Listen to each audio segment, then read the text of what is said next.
Alright, everyone. Today we will be doing Firered with Alolan Exeggutor to wrap up the month of June, which is Alolan Backport month. So, I'm a little concerned. Let me push my camera down a bit. Oh yeah, I remember to put the chat on screen this time. So, the one thing I'm worried about, compared to normal Exeggutor, we gain 10 attack, but we lose 10 speed. Our speed as normal Exeggutor already sucked enough. Our new typing will make us 4 times weak to ice. So we really need to think of a plan for Lorelei. I'm definitely going to be picking some stuff up. Like, I'll definitely pick up Quick Claw. I may actually pick up Sunny Day and Solar Beam in case that's useful. I don't know what ability Axew gave Exeggutor. If I had to guess, it's Chlorophyll, because that's the ability of normal Exeggutor. I'm going to take that as my guess. But maybe with Chlorophyll, we could combine it with Sunny Day and maybe stack Solar Beam on top of it. I mean, our special defense is not that good. Like, I mean, 75 is still good, but the weakness to ice is bad. We're also weak to poison, flying, bug, and dragon. Bug type really isn't going to be a big issue. Dragon's only going to really matter for Lance. Flying and poison are pretty common typing, so we got to keep our head up. So, yeah, let's just, get started. Also, hello, Sundown. I know Axew couldn't make it. Mobile Gaming Chronicles and John Calibro. So, yeah, let's get started. Let me refresh the overlay just in case. I don't think I need to, but just in case. Okay. 3, 2, 1, go. So yeah, it was kind of hard to actually make the thumbnail for the stream because Alolan Exeggutor is just so dang tall. And also, if you saw the level up moveset, we only have 4 level up moves because Exeggutor is a stone evolution, so it normally does not get level up moves. But fortunately, we get some pretty good ones. We get Extra Sensory, which is an 80 power psychic move with a 10% flinch chance. Not like the flinch chance really matters that much. We have Dragon Claw, an 80 base power move with no secondary effect, and Giga Drain, 60 power move, we heal from it, and Sleep Powder for coverage. Honestly, Sleep Powder might have to be our way through Lorelei. And for the nature, I did not feel comfortable lowering or raising speed, because the only reason I would ever raise my speed stat on a slow Pokemon is if it really mattered in the early game. Like, I had to outspeed Misty or something. Kind of like the last one we did. I think it was Muck. But no, I don't think Exeggutor's going to have early game issues, so a plus speed nature kind of seemed like a waste. So I thought the best nature would be Lonely to give us a bit extra attack, but lower our defense, because our weaknesses generally are not physical. I mean, there's poison and flying, which are physical, but there really aren't, like, powerful flying and poison moves we're going to have to face. I don't think there's a... Well, I guess Koga's Pokemon are going to have Sludge, but then again, we do have the Psychic typing on our side. And for flying, that just means the Pidgeot on the Rivals team is going to be annoying, but we have Sleep Powder. Actually, let me take a look at what our ability is. Early Bird. That is not the ability I thought we would have. Also, I think Exeggutor is in the slow level up group too, because see how after the rival fight, we weren't even close to level 6? That is the slow growth rate. Also, fun fact, you saw when I encountered that Weedle, it had, like, the white flash instead of the, like, the black bars like that. The white flash means you're about to encounter something that's the same or higher level than you. I actually did not learn that till recently, so that was pretty much a fun fact. And I pretty much just went minimum battles minus a couple of wild Pokemon up to this guy. Because we have Giga Drain for Brock. And since we're going to be slower than Brock, like, being slower than Brock is kind of an advantage at this point, because it really reduces the chance of his AI going for Rock Tomb, which is his most powerful move. And if he's not going for Rock Tomb, he'll just go for stuff like Tackle, or... What's his other move? Bind? Does he have Bind? I don't remember.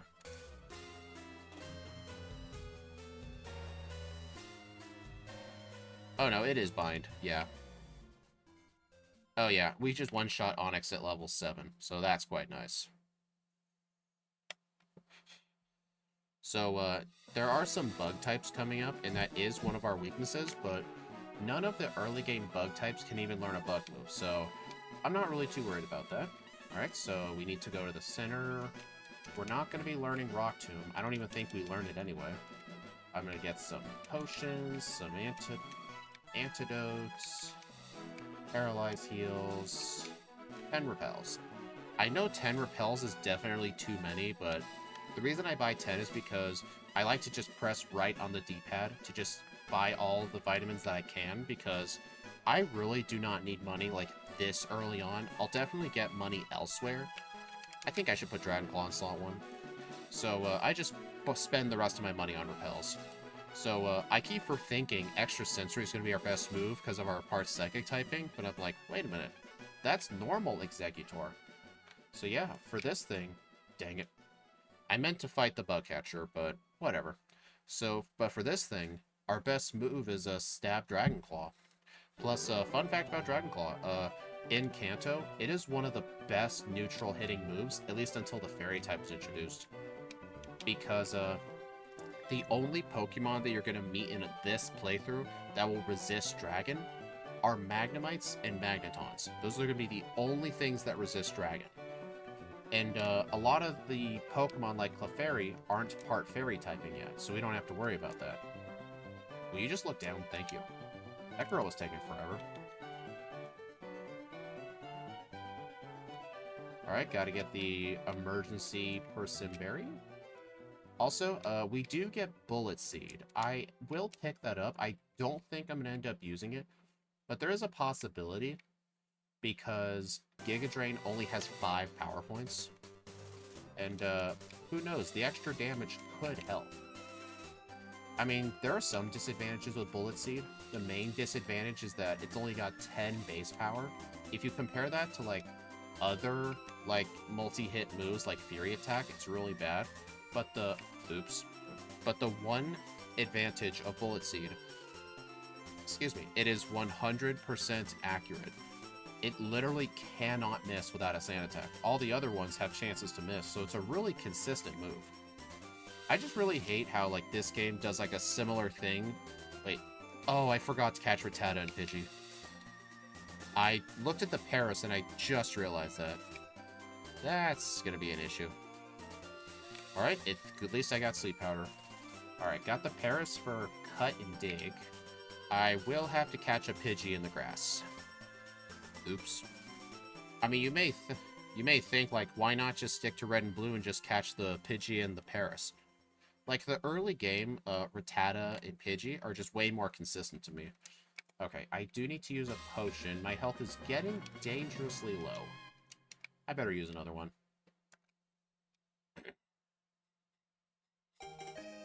Alright, just gotta use some extra sensories. One shot, that's good.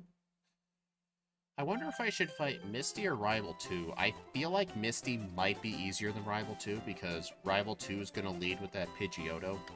I'm worried we might have problems with it, but we have Sleep Powder and very good special attack with some pretty powerful moves. So I don't think it's gonna be that bad. And there are some tutors up ahead for Mega Punch and Mega Kick, but we do not get access to any of those moves, so I'm just gonna skip ahead. Oh, I will get something, though. Where is it? Oh, well. There's actually a hidden Great Ball somewhere around here, but I can't remember where it is, so I'm just gonna go find a Pidgey or Spearow.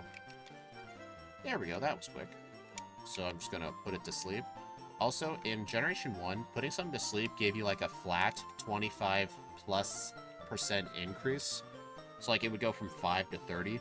But in this game, it goes based on, it's a multiplication instead of an addition. So it still helps, but, like, it's not, like, completely broken like it was in Gen 1. Oh. I might actually fight these two swimmers because, I get the feeling Rival 2 is going to cause issues, so just in case, because you gotta remember, the Rival's going to have Charizard on his team. I always face the Charizard team because the Charizard team is just his hardest team in general. because his Charizard at the champion fight will have powerful moves like Fire Blast and Wing Attack and Slash, while his Arcanine just has pretty bad moves. But his Gyarados is way worse than his Blastoise. His Blastoise is stuck with only Water Gun until the champion where it gets Hydro Pump. Like, it never gets good water moves. It's like the Feraligatr of this game.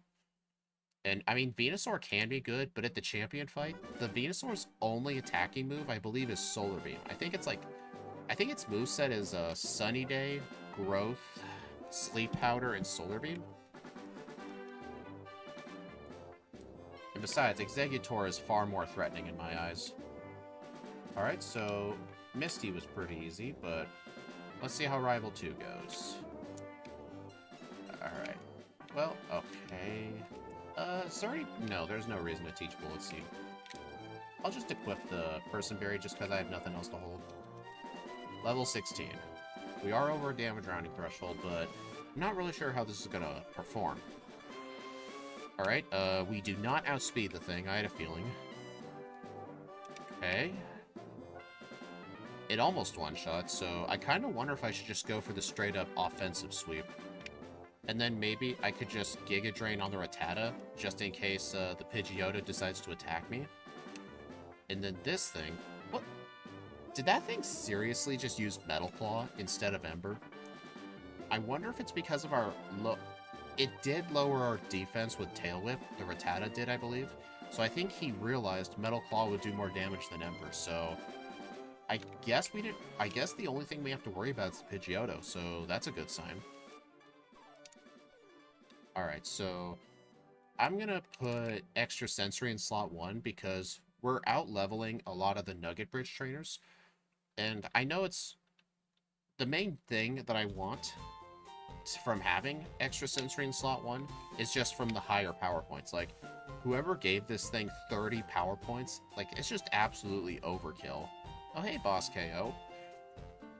And so, yeah, like I was saying, it's a 30 PP on Extra Sensory is freaking overkill. Like, I wouldn't be surprised if they actually nerfed that in the newer games. I don't remember if they did, but... And what other 80 power move gets 30 power points? Like, it's just insane. Especially a Psychic move.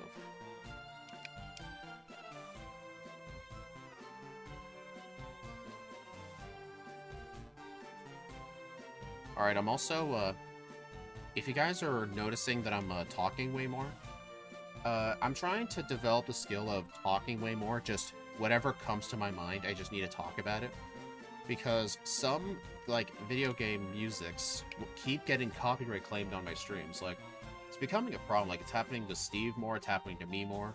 Scott even messaged me, privately. He said it actually started happening to him too recently, so... I'm really trying my best to just talk more often, just if anything's on my mind. I will get a tract. I don't know if it's going to be necessary, but I never really know if a tract's ever going to be necessary. So that's why I always make my solo run Pokemon female if I can, because most of the hard fights use male Pokemon. Like, I think in the Elite Four, the only person to use female Pokemon is Lorelei. I think Agatha. For some reason, Agatha round 2 uses male Pokemon, but I think in round 1 she uses females. Like, it's kind of weird. You mean you don't know what to say and you just play the game? That's half of it, yeah. I mainly just don't want to, like, sound too repetitive, but Steve always tells me if I'm not talking, the algorithm bots can detect something that may be copyrighted by somebody, and it'll flag it. And I get half of my money taken. Fun fact, my Crystal Azelf stream was copyright claimed for the battle music in Gold, Silver, and Crystal because somebody made a ringtone of it and was selling it for money. Like, I don't even know how that's legal, but they caught it and copyright claimed it, so I had to take that piece of music out of the music pool. So what I'm just gonna do from now on,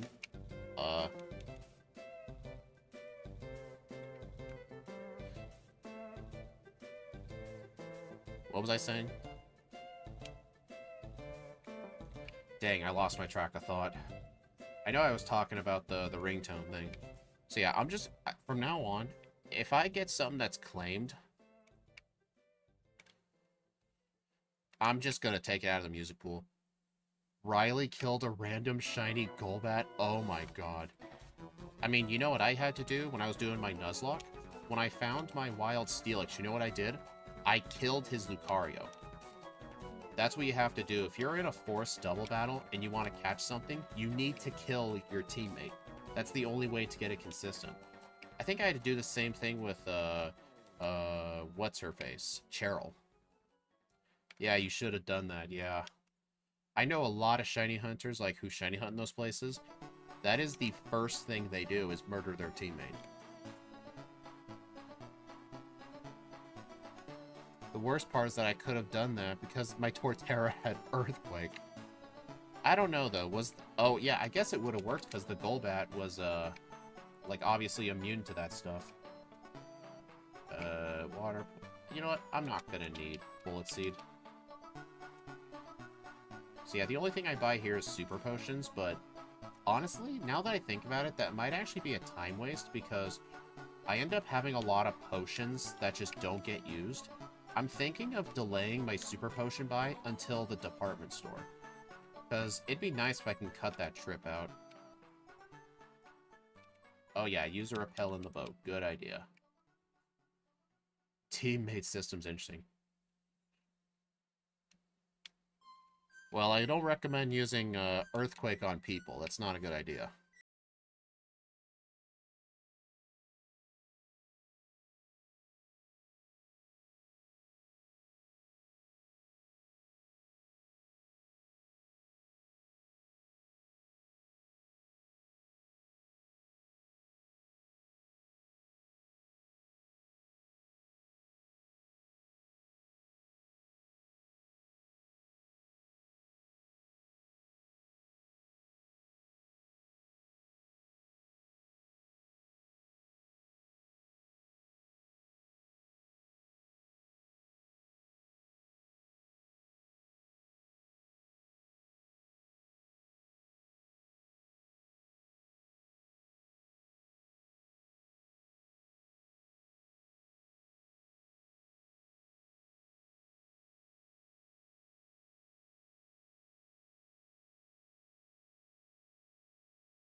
Like, those double battles lagged like crap. Like, I think the pure lag was the main reason they got rid of it, because it was too noticeable. But honestly, triple battles really honestly weren't that good. Rotation battles, like, all rotation battles were just a more complicated version of single battles. I think single and double are just the way to go. Also, that Surge fight was kind of okay. The only reason I got close to dying at 13 HP was just because of double team. Oh yeah, multi-battle is when there's more than 2 trainers. If there's only 2 trainers, it's a double battle. I know I think Sun and Moon had that little area where you could participate in, like, Pokemon 4-way matches or something. I've never really done it because I thought it looked kind of stupid. But apparently, from what you were forced to do in the tutorial, you faced like 3 other Pokemon. They all like fight against each other. Well, it's kind of interesting, but I never did it. Okay. Dude.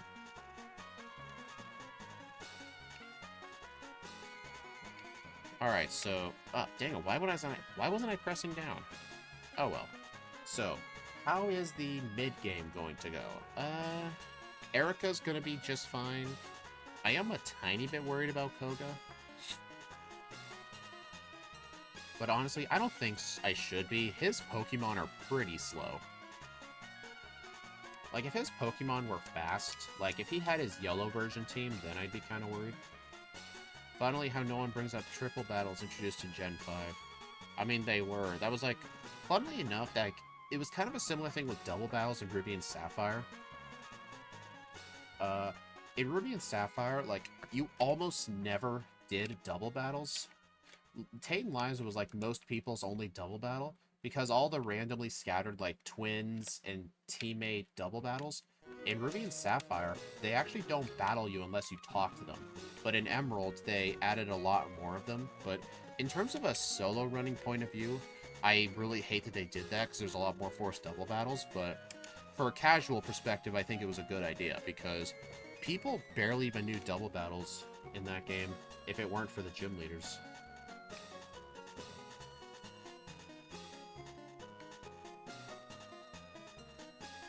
Confusion.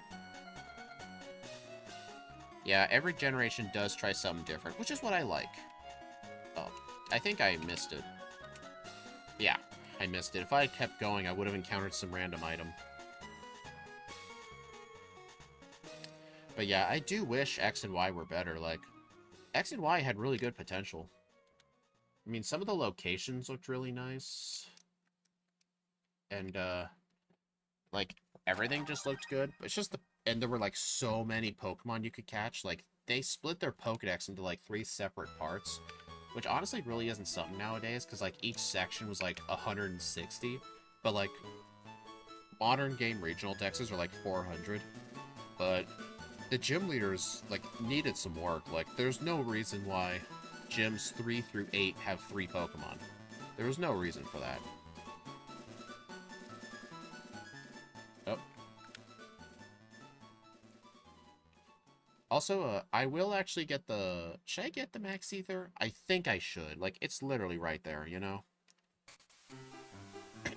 Gen 5 was just rotation battles. I think rotation battles were honestly kind of bad. Whenever I face an enemy trainer in Gen 5 with rotation battle, I just wait for the AI to switch so I can get a free turn on them. Why does the Chaos Gym Leader who has 2 Lucarios gives you a Lucario and not use a Lucario in the gym fight? That's what I said. Like, who? No one has the answer to these kinds of questions. Dang it. Appropriate music. I just stopped, like, doing the bag manip for this guy in these backports. But honestly, I really should start doing the bag manip. I didn't use another repel. Give me one moment.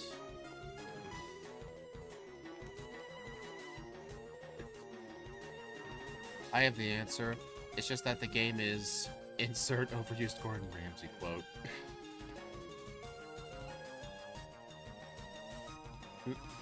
Yeah, pretty much.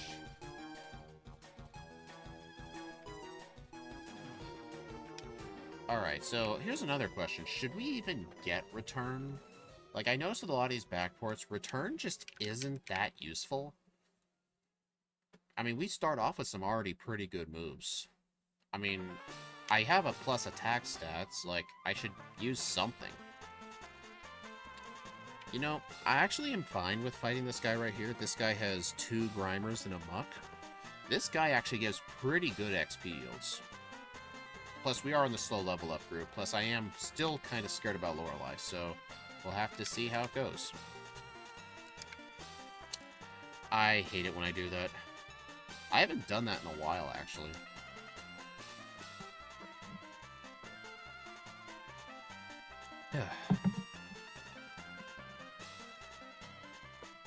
Alright, level 29. Also, for this Pokemon, I'm thinking... no. I was just saying, I think I might go do Sylph before Koga to get Carbos, but Rival 5 is going to be harder than Koga. I don't think that's a good idea. No, Muck wouldn't do that to me. I'm too nice of a person. Unlike these Nidoran... Dude, those Pokemon suck right there. They just love to get in your way. Alright, gotta buy some Super Repels and get out.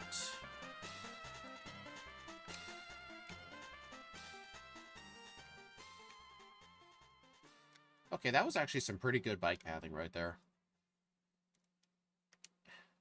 Yeah, I like Nidoran. Okay.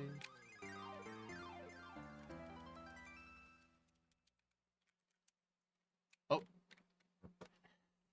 Also, something I'm going to start doing is as soon as I get to Celadon, I'll actually go get Fly first before I do the Rocket Hideout. Just so I can get everything to the left side of Celadon out of the way. So I don't have to go back over there until I get Pokeflute. I don't really know if it saves time. At best, it can save like a second or so, but at worst, it'll cost a second. I don't know. And I will be getting both PP-ups here. I don't know what I'll even use them on, though. That's the question. Nugget.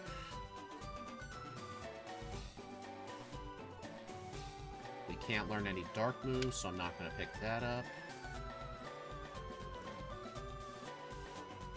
Alright, you know, I probably don't have much to worry about because the game naturally just gives you tons of speed EVs, so maybe I'll be just fine on his team. I think his coughing are like 43 speed or something. They're really slow.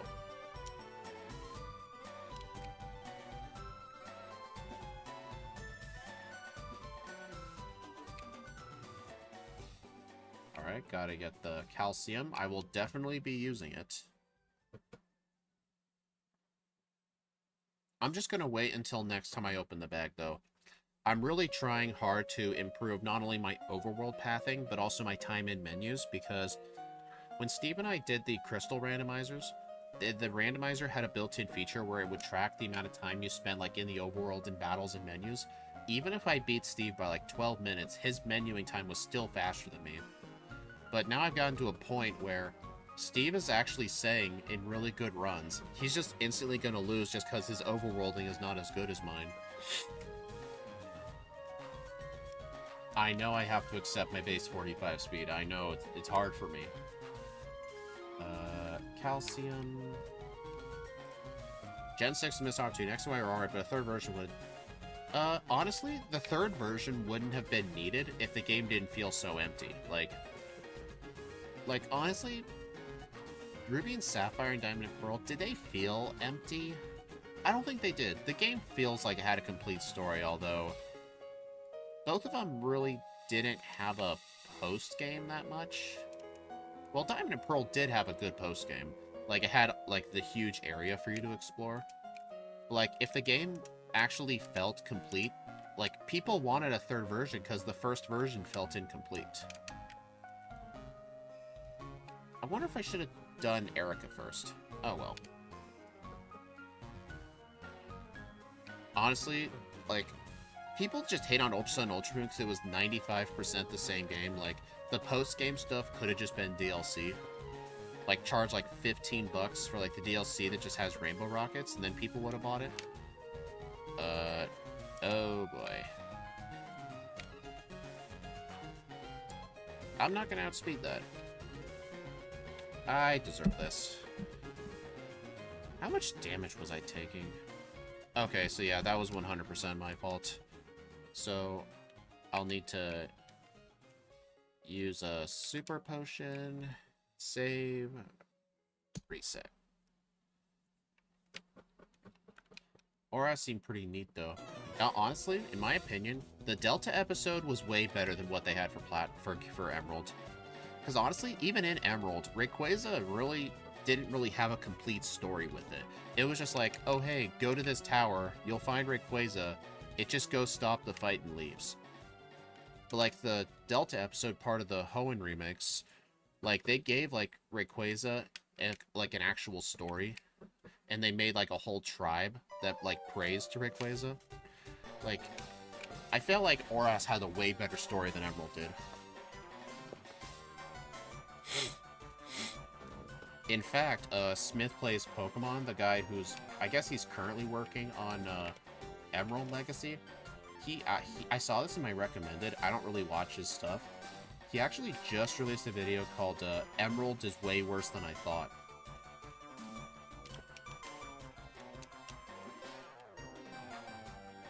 I think they could have done something because there was the eShop and you could download games. They could have done it.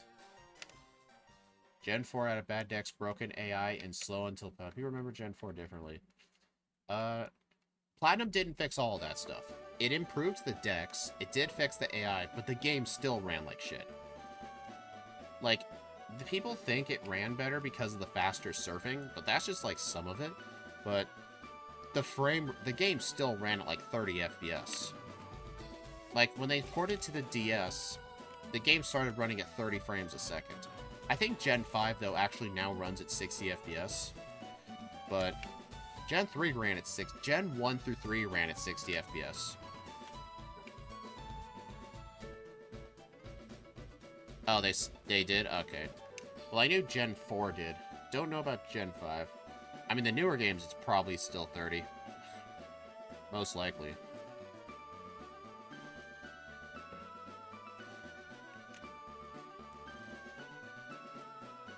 Yeah, honestly, like, that was honestly kind of a proper way to, like, introduce stuff that the third version had without directly remaking the third version.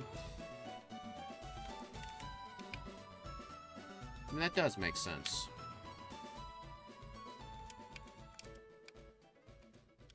I mean, people always talked about, BDSP not having anything that Platinum had. I feel like they added one thing that Platinum had in terms of its story. You know how you had to, like, go to the Distortion World to fight Giratina? I thought what BDSP did was actually kind of cool. They, like, you would, like, go to Ramanas Park, and you would enter this little cave, and apparently the cave was, like, a mirror of the Distortion World, and you didn't catch Giratina there. You had to fight, like, a level 100 version of, like, a level 100 Shadow Giratina, and then as soon as you defeat it, it drops the Gracious Orb. Like, I actually thought that was pretty cool. You had to defeat Giratina's Shadow. I thought it was pretty cool. I mean, not as cool as, like, going into Distortion World, but something.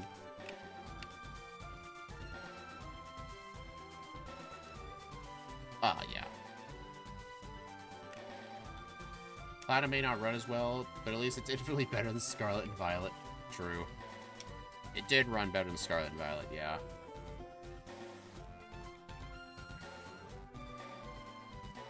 I really should start going in the trees, but it's really hard to break habits. Alright, gotta get the Quick Claw. I'm gonna get... Oh, dude. I'm not a high enough level to avoid encounters here.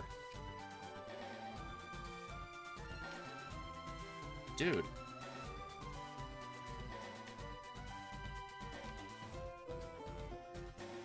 Nice. Oh, yeah, I'm still holding the Personberry. Nice. What game has aged poorly for me? Are we talking about, like, the main series Pokemon games? If we're talking about main series Pokemon games, I'd say one game that really didn't age well. Diamond and Pearl. The original look of the game and how it ran was absolutely horrible. Any game? I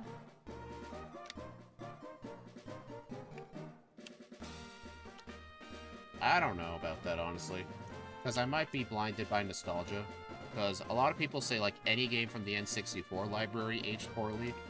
But if you have a nostalgic memory of it, you would think it still looks good, so it's kind of hard to answer that question. I would have to say most games on the NES did not age poorly. Or did not age well. I feel like the Super Nintendo aged way better. Because a lot of the games on Super Nintendo still look really good to this day. Not many games on NES still look good to this day. And there was like a 7-year gap. I wonder if I should fight the Arbok guy.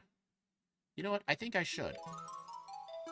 This guy, he is very annoying to fight because he has 2 Arboks with Intimidate and they both have Glare. Actually, it is very interesting it went for it because that Arbok actually outsped me. There was no reason it should have went for Glare, but maybe the jugglers have like a separate thing with their AI where they want to use a turn 1 Glare. I don't know, maybe. It's just, this guy just gives really good XP. Oh, dude, so close to a level up. Okay, now I just... Nope, not rare candy.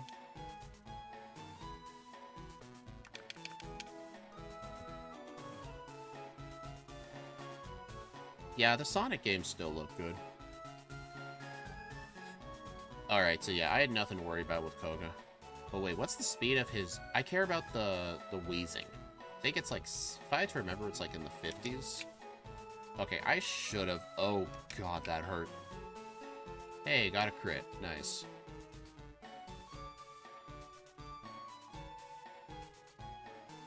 Never heard a Shadow Warrior. Dude, I outsped the wheezing by 1 point. Okay, that is insane. So yeah, what I should have done on that muck was turn 1 Sleep Powder.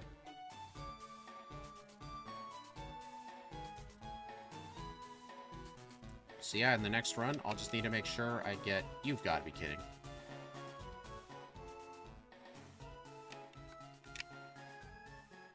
Oh my god, I just got another crit. Dang.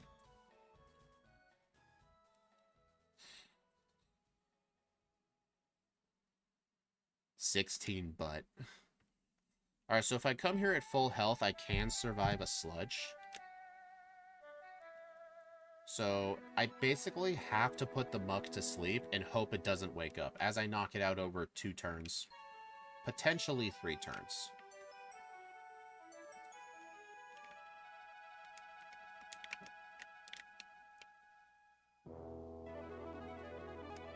Alright, gotta go fight Erica.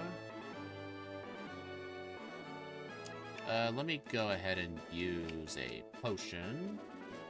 Also, the advantage of fighting Koga before Rival 5. Koga's badge gives you a 10% boost to your speed, so we may have less of a speed problem, but this is Alolan Exeggutor. We're still gonna have a speed problem. Like, I think the Pidgeot alone is 78 speed, and the Charizard's a similar number to that. I don't really exactly remember. All I care to memorize is, like, the first one.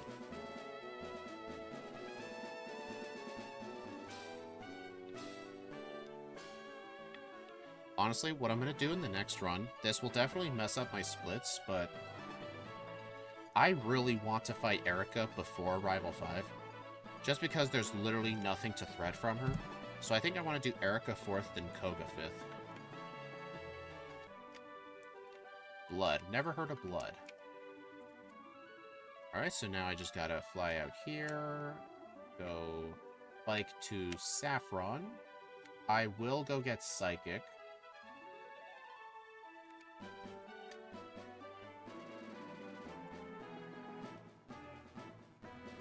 I don't know when to teach it, though. That's the issue. You may think just teach it now, but my main problem with Psychic is the fact it has very low power points. It only has 10 power points. Otherwise, I may have to end up healing more often, because right now, Extrasensory is still one-shotting things, so... Yeah, plus, Psychic is not going to help for any of the rival fights. Psychic mainly would have helped for Koga. No, don't get that protein. Alright, so I think I want to... Actually, I need to go around Sylph, and I think all I want are the Carbos. Imagine a B horror movie as an FPS game with a double barrel that is reloaded, and some FPS protagonists pump their single barrel shotguns. I don't really know much about most of that stuff. I just read what you said. I mean, I'm not really a fan in general of first-person shooter games. They're just not my kind of thing. I know Steve likes them a lot. Alright, 5th. The Carboses are on the 6th and the 10th floor. Nope. There we go. The main problem with the 10th floor Carbos, it's locked behind a Machoke guy, but it does get me a rare candy, so it might actually be worth just getting this, because, I mean, the Machoke is there, and it gets a rare candy. I actually do think it's slower to come back and get vitamins when the rockets are gone, because normally when I'm at the top of Sylph, I do actually want to just dig out right away. A gargoyle. Alright, so let's take a look. Alright, so I'm just going to save right here for now and just see what happens. So I'm definitely going to want to spam Dragon Claw for most of this fight. 76. Ow. Okay, yeah, that hurts. The Gyarados has 71. Yeah. I mean, the thing is, like, this is kind of like the best thing we can do. The alternative is Blaine, and I really don't think Blaine's a good idea. So I think the best thing is to put it to sleep, and then kill it with 2 Dragon Claws. Bruh. That is annoying. Maybe I should use Giga Drain on the Gyarados. The weakest super effective move. Yeah. Gyarados' special attack is not good. Plus, Twister's a horrible move. Wing Attack, Sleep Powder, Dragon Claw. Dude, he keeps waking up on turn 2. Like, come on. Alright, so I think right away, Giga Drain? That did not heal much. I think I just have to kill it with Giga Drain, but it can use that. I mean, Gen 3, like, well, I mean, Ice Fang didn't exist, but for Gen 3 Gyarados, like, it really cannot use Ice or Water moves. Hey, got the Quick Claw proc. Nice. Twice in a row. That was 3 Quick Claws in a row. There, my luck is all gone for the rest of this run. I'm never gonna get lucky again. Rip.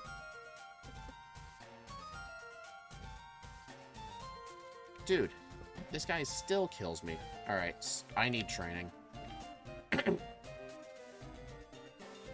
Alright, time to go fight all the Rocket Grunts. Maybe not all of them. I think I should just fight the high XP ones.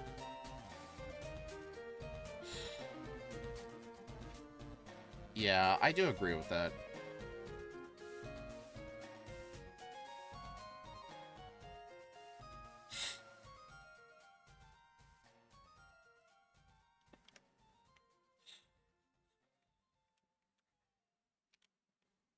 Yeah, I mean, most of these Rocket Grunts aren't even that good at training, but... You know, I probably should actually do the Fighting Dojo. I could pretty much get effectively 1 level from there. Alright, I'm just gonna go throughout all these floors to just fight the good ones. Let's see. That Scientist guy is not that good. This one's good.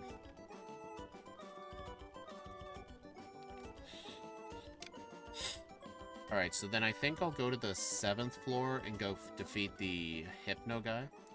If you have issues with the change gen form, that's okay, except for the damage category split. I mean, I am glad they actually did that. Really? Thundershock? Paralysis? That sucks.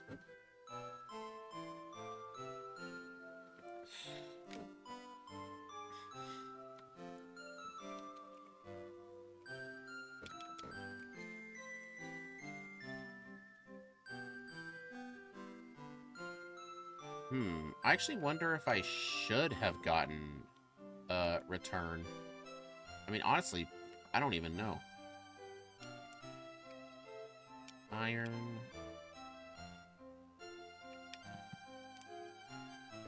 Oh yeah, Gen 4 Gyarados are very terrifying.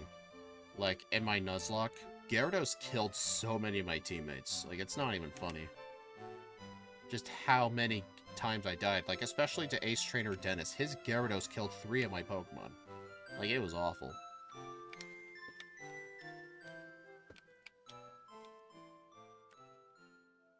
Alright.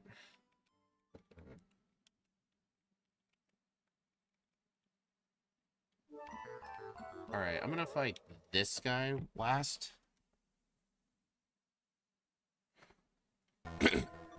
I don't think this will be enough to get me to level 40, but... Like, I'm not gonna get better than 76 speed. Like, a plus speed nature is not gonna help with that. Alright, I'm gonna fight one more guy to get to level 40.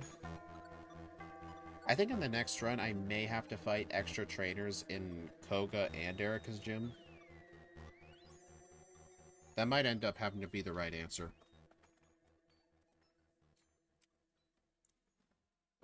Alright, it looks like this guy will give me just enough XP. I hate you.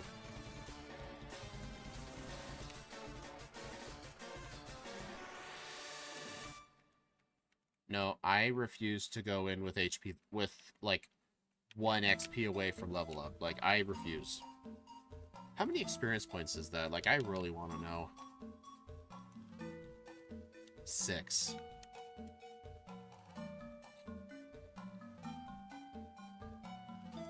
Honestly, I'm at the point where I actually should just teach Psychic.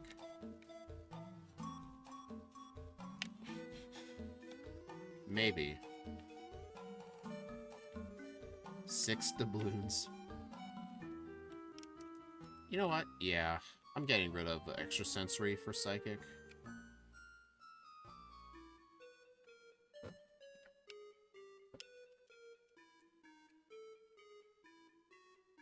Alright, I still can't outspeed his Pidgeot, but hopefully I can get in some more good damage. Let me see how much a Psychic does. Half damage. I'm not running plus speed, I'm running Lonely. I just lowered my defense and raised my attack. But honestly, now that I think about it, that may not have been the good nature. Like, I'm barely using physical moves at all.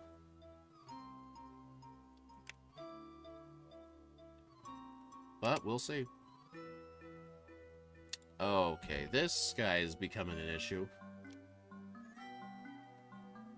I mean, I just chose not to teach any yet. I probably should have gone modest, honestly. Alright, alright, I'm gonna have to get out of here and go do some more trainers. This clearly is not gonna happen. I kind of regret teaching Psychic now, so, because I have way less power points to deal with. I mean, I have some PP ups. I could just use them on Psychic, but I don't know if I'm gonna want the PP on Solar Beam. Honestly, no, I don't. I should just use all 3 of them on Psychic. So yeah, I'll do that as soon as I finish these 2 battles.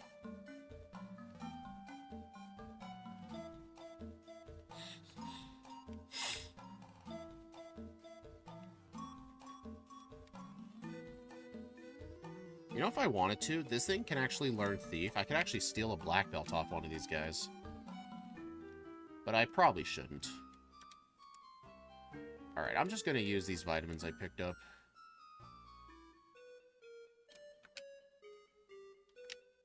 Well, 69 speed, and that's as many Carbos as I can use. Oh, right, I was supposed to use a PP up.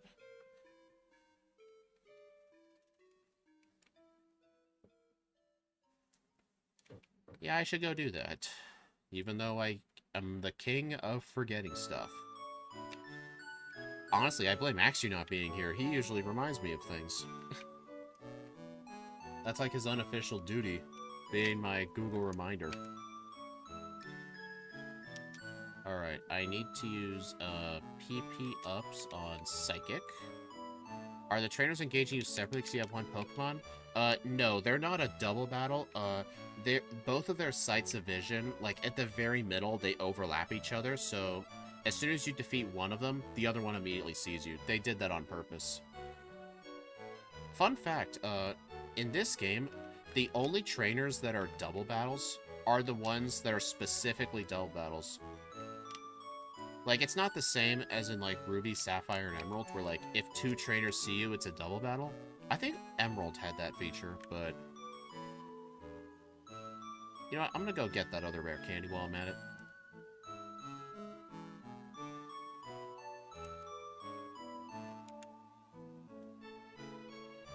But yeah, like, in this game, if 2 trainers see you at the same time, they only fight you one at a time. The only double battles are, like, specific trainer classes.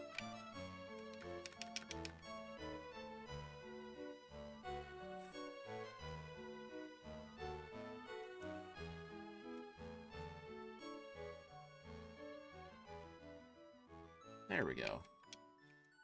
Honestly, I consider that rare candy the Firered and Leaf Green version of the Power Plant candy because it's so out of the way.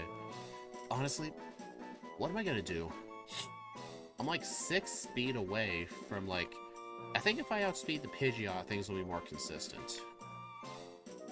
Honestly, I need to go get the Vaporeon. I think I should go do Blaine.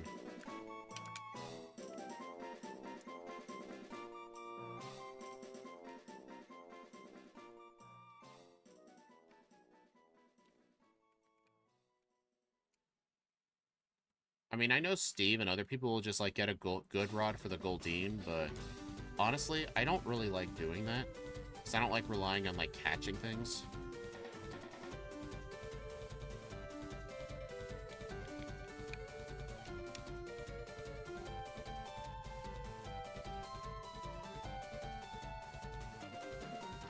Yeah, this may not have been a good over-under. I really overestimated this Pokemon. Oh my gosh.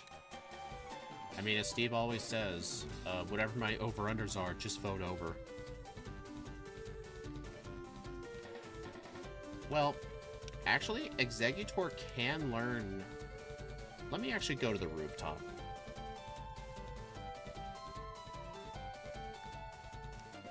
Alright, so...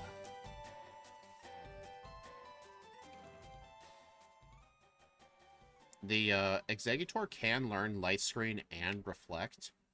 So I kind of wonder if it's worth learning Reflect. Because honestly, at this point, Giga Drain is just... Oop, wrong place. Giga Drain is just not that useful anymore. I think I might just teach Reflect.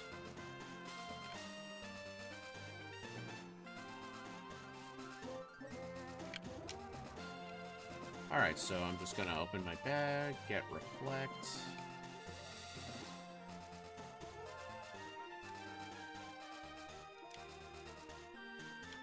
Yeah, I think this will be a good answer. Yeah, the plan will just be set up a Reflect on the Pidgeot, and then his Pokemon should just do less damage.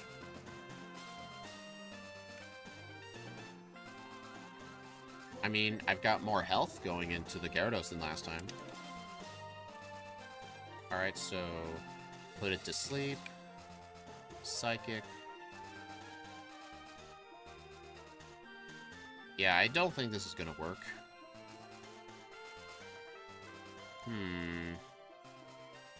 Yeah.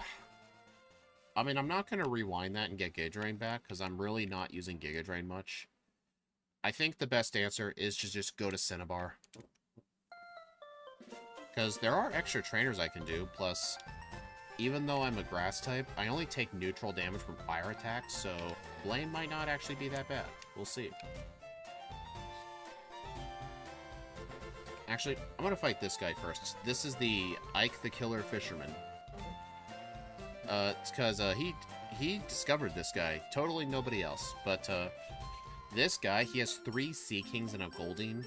Very good XP yields. And none of the Goldeen or Sea King know any water moves. So they only know normal attacking moves. So it is actually worth fighting the guy if you need the experience.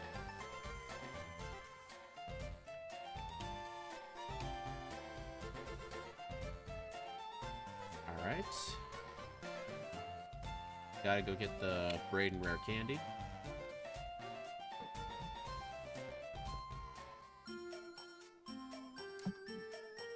I actually did consider at one point during this run, could it be worth using early rare candies? But for slow level up group, absolutely not. Like, if I knew the Elite Four was going to be easy, then I would.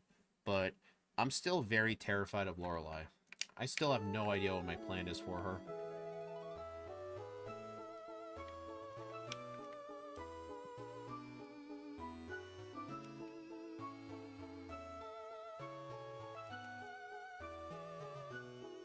Lizard, Secret Key. I'm gonna get Solar Beam just in case.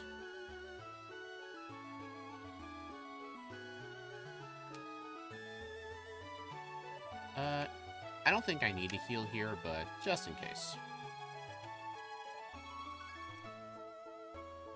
Actually, I wonder if it's... I don't know. Part of me wants to have Light Screen instead of Reflect, but I don't think that's going to be a good idea. Because my main threats, like, Light Screen could actually help with Lorelei a lot. But I mean, I'll hold on to Reflect for now. Honestly, Reflect and Light Screen are just more useful in Generation 1 because they last forever. Hello, Stretch... Sass? I hope I said that right. Did you know that Paris has a Pokedex entry where it states it can make knees grow? Uh... Oh, god damn it, dude. I can't believe I fell for that. Very funny. Great. Now the Twitter mob's gonna come after me. I'm finished, guys. I may just have to end the stream here. Funnily enough, it doesn't show up on the YouTube pop-up, but it only shows up on the restream pop-up. So I think even the YouTube chat knew it was a troll. Alright. I mean, I guess I have it on by default. It only shows top messages, not all. Actually, 10-minute timeout. Nah, it's just a troll. I mean, it was kind of funny. I did kind of say it incorrectly because he had it spelled knee and then grows. I said knees grows, so I kind of said it wrong too. So I guess they won't come after me as badly.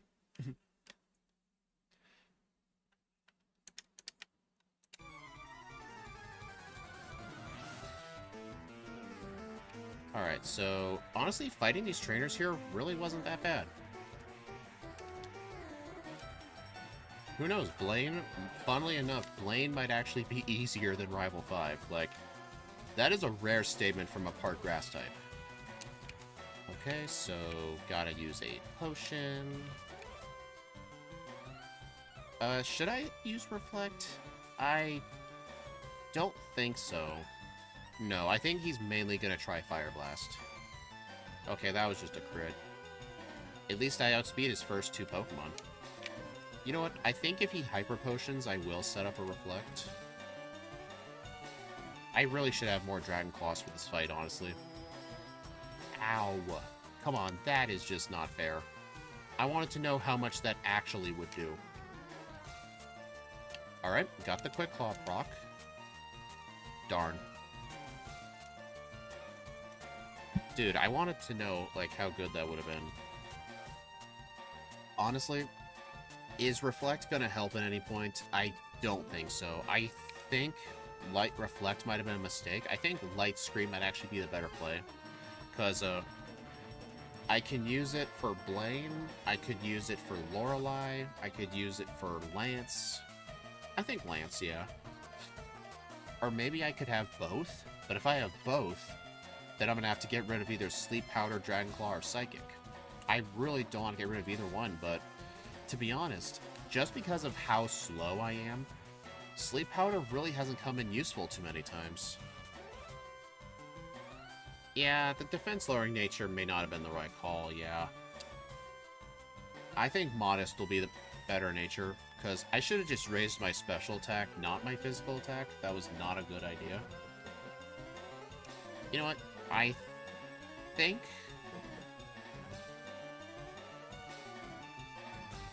I don't know. I feel like Reflect will help on the rival.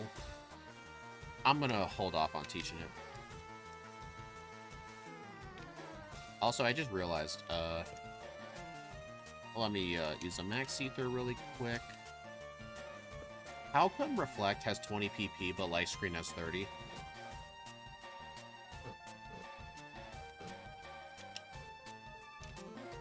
Alright, Dragon Claw, one shot.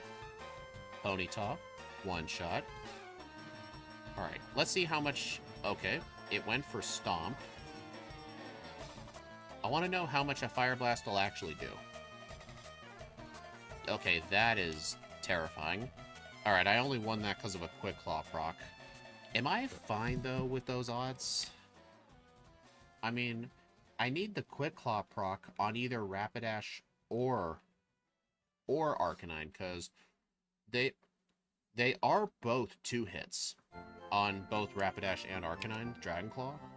And it'll especially be so when I have the plus special attack nature. So, I think, yeah. I think the odds of I need a Quick Claw on either Rapidash or Arcanine, I'm actually fine with those odds, because here's the thing. Fire Blast could just straight up miss. That can always happen. Alright, 79 speed. I can finally outspeed the Pidgeot. But for Rival 6, I won't be able to.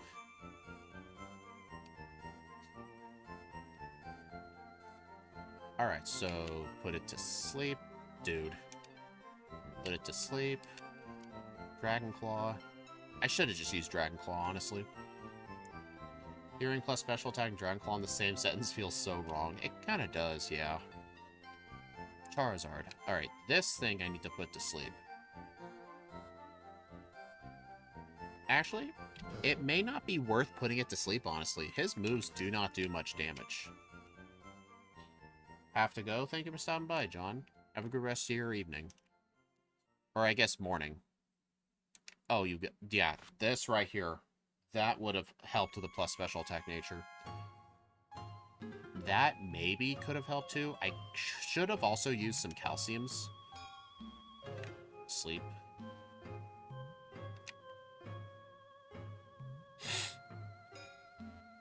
I don't know. I still think sleep powder for the Charizard's the best thing to do.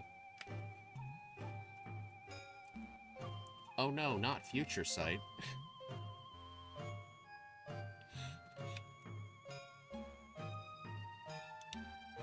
Alright, I'm gonna get the Lapras for strength. I will have to go backtrack to Fuchsia to get the Boulder Candy. So, okay, I need to use a Hyper Potion. I still got plenty of power points, yeah.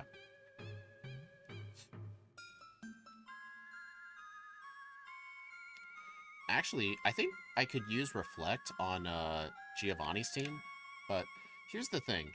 Where has there been a battle where I absolutely needed Reflect? It honestly really didn't help for the rival, because I just needed more levels. I needed to outspeed the Pidgeot. I mean, I guess I could use it here, but I don't think it's going to make a difference at all.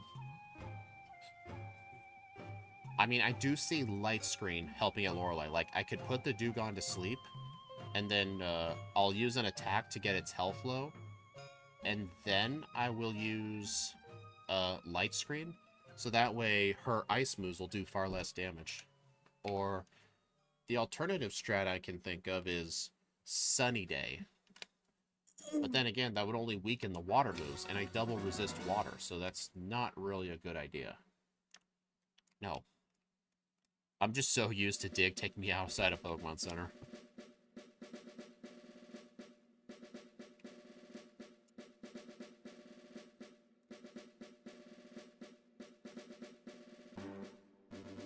Alright. Let's just go see how Sabrina goes, although I'm not really worried about this fight at all.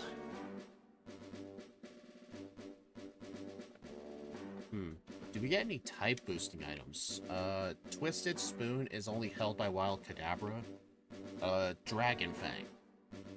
Or Dragon Fang? I don't know where to get a Dragon Fang in this, but I can definitely assure you it is not in the main story.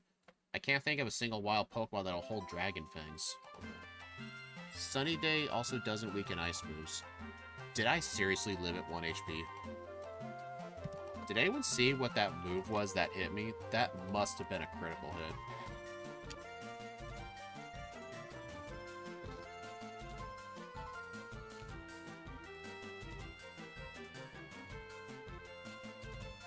Yeah, that must have been a critical hit.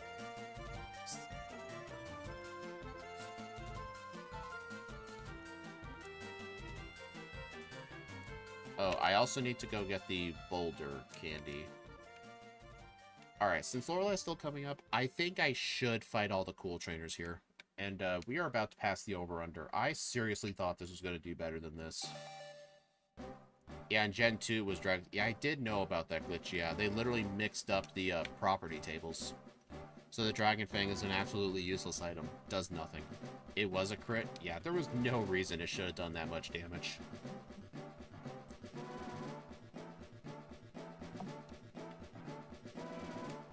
Yeah, fight every single Ace Trainer. The 2 trainers down there, the Black Belt's got like 2 Machokes, I think, or 3 Machokes, or like 2 Machops and a Machoke.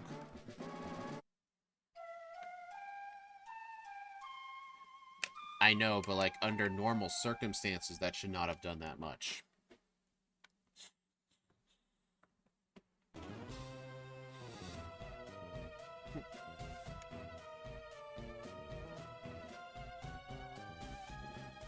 So yeah, the other 2 trainers down there, I know the The guy, like, right below me, he just has a single sand slash, I think. So yeah, I'm only just gonna go fight the ace trainers. Or not ace trainers, cool trainers. Honestly, the name ace trainer just sounds so much better than cool trainer. Like, you're not cool with that kind of haircut.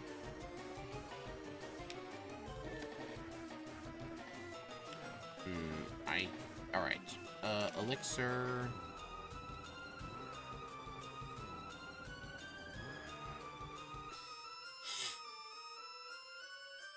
Am I still getting stat XP at this point? Oh, yeah, I am.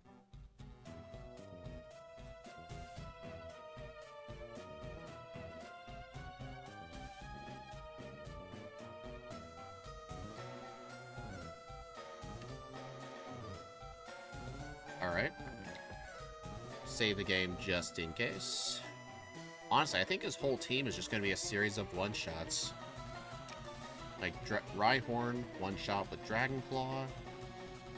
I'm going to switch to Psychic here just because I don't want Poison Point to activate. I don't know if that crit mattered, though. Alright, the Nidoking was one-shot, so I kinda doubt it was. Oh no, not Slash. Whatever shall I do?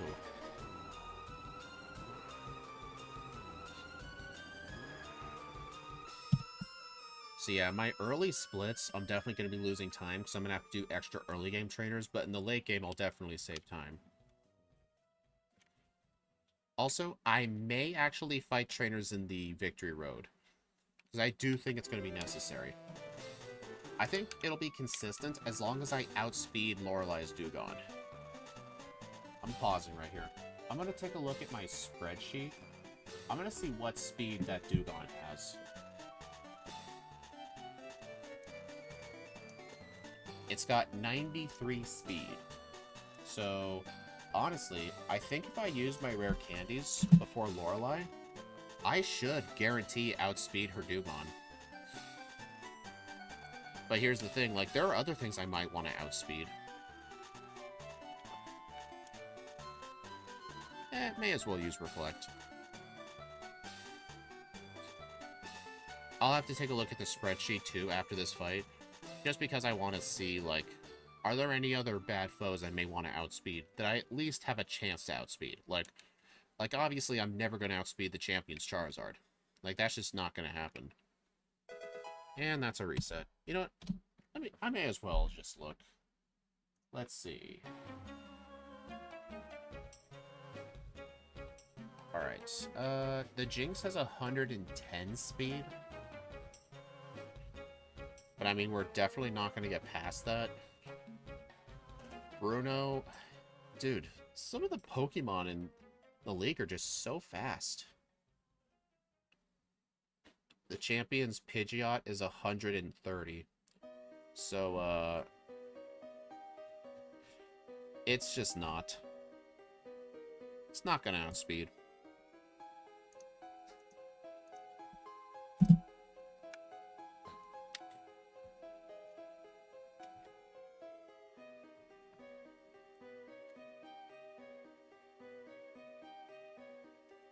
Alright, so yeah, don't even bother with Reflect. Just put the Pidgeot to sleep. And just sweep. The Gyarados. Don't put that to sleep because I can outspeed it. Actually, I shouldn't put it to sleep. I need to let it use Rain Dance. So that was actually a good play by me. Alright, so a Dragon Claw. Critical hit. Slash. Wing attack. That actually hurt. 2-hit. Alright, this thing will be a 1-hit with Dragon Claw. And the Alakazam. Fuck. I keep thinking Exeggutor's part Psychic type. Should I just use all my rare candies now? I think I may have to. Maybe not all of them, no. I think just enough to outspeed the Pidgeot? What was the Pidgeot's speed again? I'm gonna have to look up my spreadsheet again. It's a good thing I made these spreadsheets for myself. Let me take a look. The Pidgeot has 99 speed. I would have to use all my rare candies to outspeed that thing.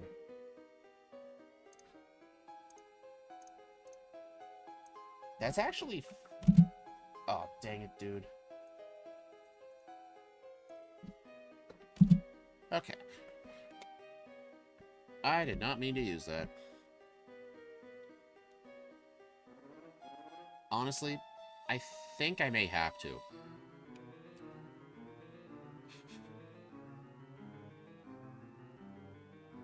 I think maybe at least till I get to 99 to 100 speed. 57. Okay.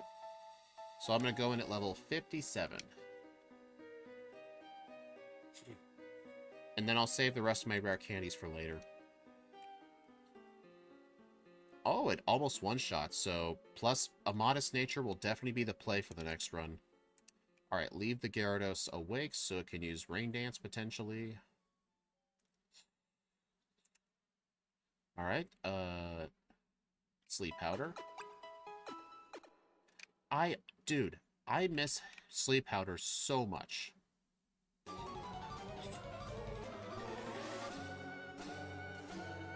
Alright. Come on, please don't die to a Psychic. Of course. Okay, yeah, this Pokemon's bad. Alright, Pidgeot. I think what I should do on the Gyarados, if it does not use a Rain Dance, I should actually stall with a Reflect.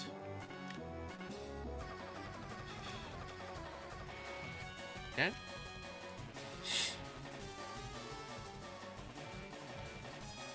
Dude, my health just gets way too low.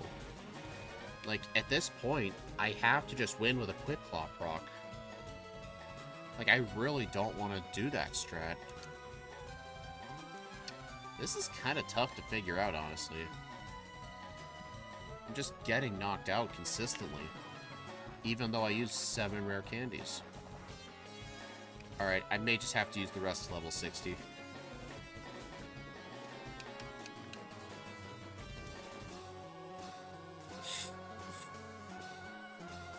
I have to hope the extra levels may end up letting me live.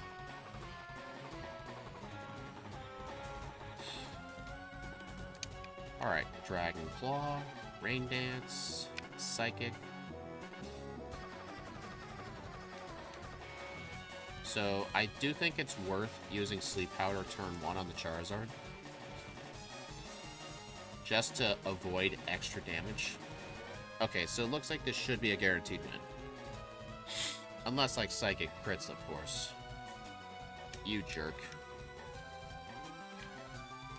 I honestly should have seen that coming.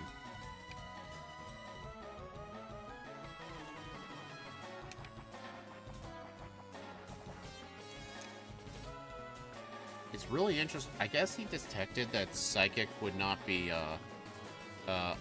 like an easy one-shot, so is actually going for disabled. So I should have just used Psychic just in case it actually would go for disabled.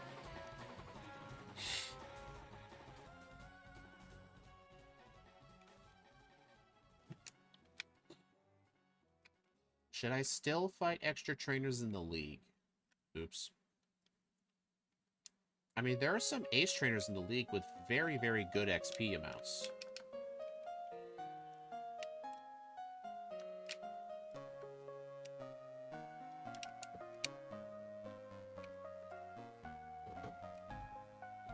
I forgot the boulder candy.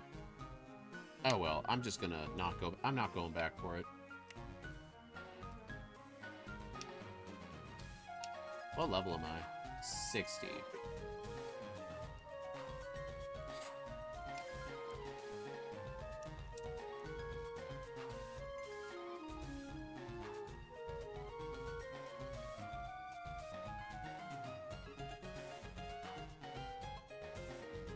Yeah, I did get the candy in this room. Yeah, I was planning on getting it.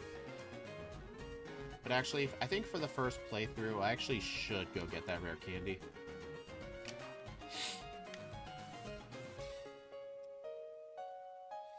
Man, the Alolan forms we've been playing with the exception of Alolan Raticate, a lot of them have just played poorly.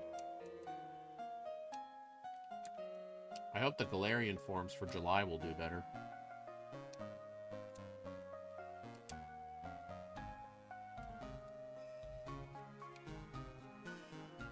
Yeah, the strength guy. I call that the boulder candy. The one in Victory Road, I call the Victory Road candy. Oh, dang it. Hey, look, it's the Lucky Geodude. Alright, gonna get the Lumberry.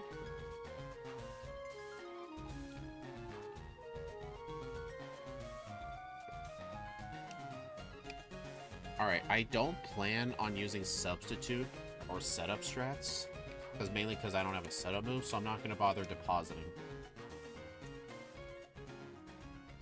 Alright, let me go get the boulder candy. There is one more rare candy I can get, but the problem is it costs like 4 minutes to get. It's the Sevi Islands candy. I mean, the rare candy doesn't take long, it's just the problem is you cannot go back to Kanto unless you complete the side quest.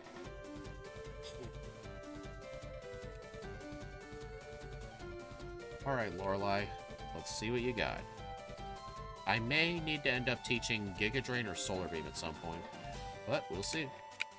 Sleep Powder, Dragon Claw. That crit may have mattered. Dragon Claw, Ice Beam. That was a one-shot.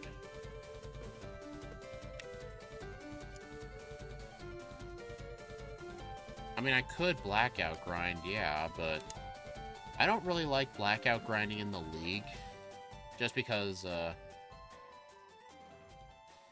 if I can get past, like, the first 2 league members consistently, then I would try it.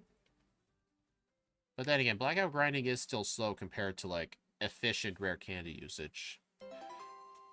What am I doing again? Oh, right. Oh, right. This thing gets Calm Mind. I am so freaking stupid. Do you know how many fights I could have made so much easier with Calm Mind?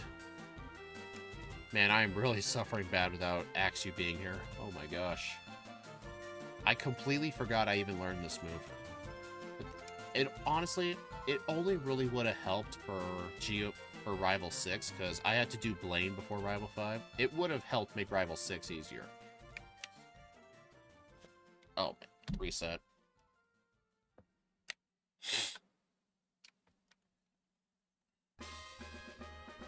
I mean, what's dumb is, like, I had to make the moveset PNGs. I just cannot remember movesets well. Dude, stay asleep.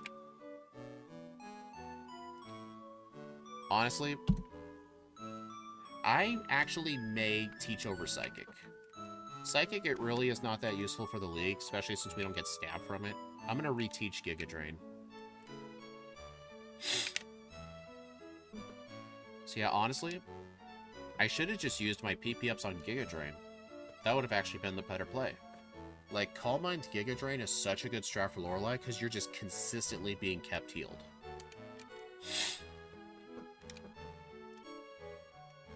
I think 1 Calm Mind is all I need. Because my special stat is still pretty good. Yeah, I didn't use a physical move a single time this run. I actually kind of thought I was, but no, I did not. Alright, I outspeed the Lapras. Okay, I need +2. I didn't know if she was going to heal or attack, so I decided to attack. So it was a range. Okay. So yeah, on the next run, Modest all the way. Okay, thankfully that missed. I actually should equip a Lumberry for this fight. Or maybe a Chestoberry.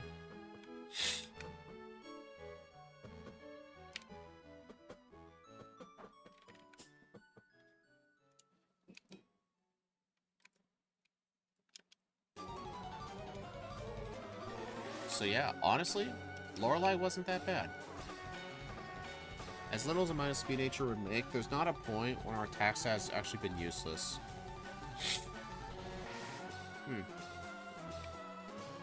Alright, gotta Giga Drain the Onyx. Dragon Claw, the Hitmonchan. That crit definitely mattered. Yeah, it did. Because the Hitmonlee and Hitmonchan have the same special defense. Alright, I need to Sleep Powder this thing. Alright, Psychic would have been good here. But then again, Dragon Claw is my most powerful move for neutral coverage against the entire league. God damn it.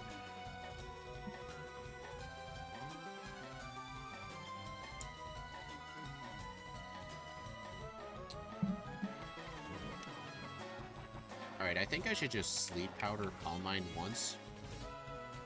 I think twice. Oh no, not my speed. Other than typing, the main difference is that he loses speed for attack. Honestly, I think for this run specifically, that actually kind of makes it worse.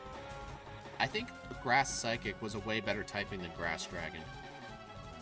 Like, Grass Dragon is not a good typing in this game. Because at least the Exeggutor would have only been 2 times weak to Lorelei instead of 4, plus Cantonian Exeggutor has Chlorophyll, which is a way better ability.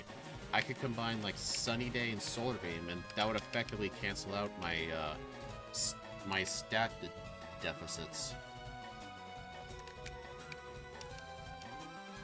Alright, so Agatha, I need to equip a Lumberry.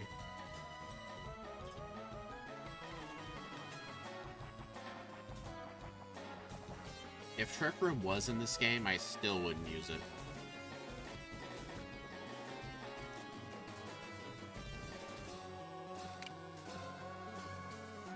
Alright, I think 2 special attack boosts and sweep.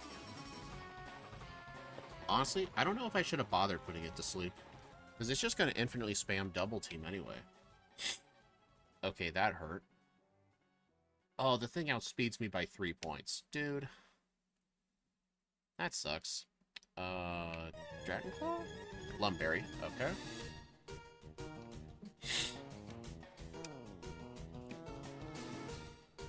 Yeah, the ice types in this game mean business.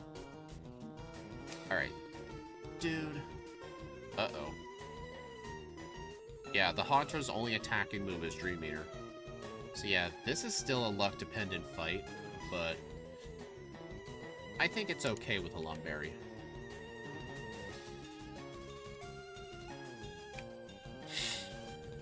Alright, so for this fight, I think I want the Quick Claw back. Actually, Dragon Claw is going to have super effective coverage on this guy. So let me go ahead and, I'm not going to bother putting that to sleep. Gyarados really cannot deal much damage. Alright, I think that should be enough. In Gen 7 alone, Exeggutor might be better, but I don't think the same can be said in Gen 3. Maybe.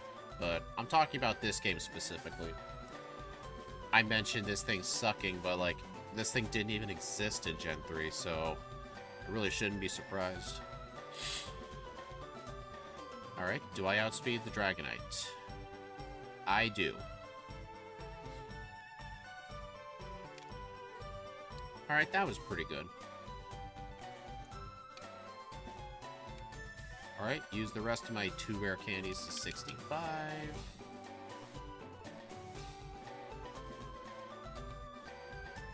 Alright, so for this fight... He's got Sand Attack, so... I mean, I'm not gonna outspeed it. I need to put it to sleep. I think if I get Sand Attacked, I should just immediately reset.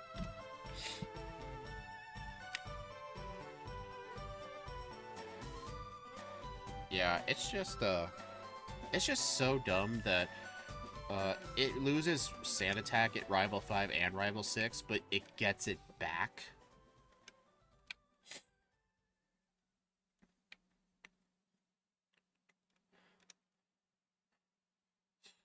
Alright, I think if I get hit with Sand Attack, as long as I land my Sleep Powder, I will continue.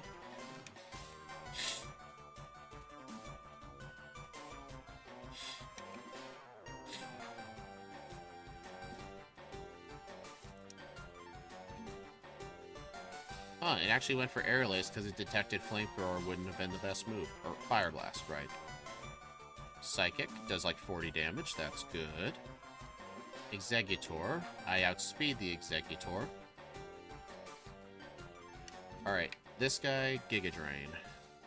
I could have just used Dragon Claw, but whatever. 122 on the dot. That is a bad time. I really overestimated this Pokemon. I thought, like, its high special attack would have canceled out its low speed, but it really did not. Like, I thought 106 was a pretty decent time to ask for, because 106, that's, like, lower tier as it is. I've gotten a total of... I've only got 9 out of the 30 Pokemon are even slower than 106, so that was a bottom tier time as it was. Yeah, you do get Calm Mind from Sabrina, but Rival 5 is just pretty difficult at that point, but... Like, I have to just train. Like, I have to train in order to get, past Rival 5. Like, I have to do Erica, Koga, and Blaine before Rival 5. Just because, like, I need the level. Yeah, my special moves actually did pretty decent, I'd say, but I really should have used a physical attack, but still. My physical attack is good enough as it is. Like, I think, since Giga Drain wasn't really useful after... What fight was it? Honestly, the entire mid-game Giga Drain wasn't that good. So I think what I'll do is, I'll teach Return over Giga Drain, and then I'll teach Calm Mind over Return. And then I'll keep Dragon Claw. Should I still go out of the way for Psychic? I don't really know. I don't really know if it's worth it, to be honest. Because Extrasensory did good. I guess... I mean, Dragon Claw is better for Blaine. I mean, it's only really good for super effective coverage, and Extrasensory is just 10 less power.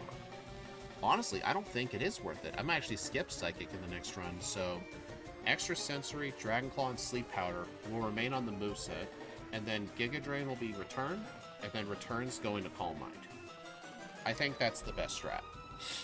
And I don't think Substitute's going to help in any way. It's not going to help if you're slower than the opponent. Alright, let's see what our game time is. It's going to be 3:26. Yep, 3:26.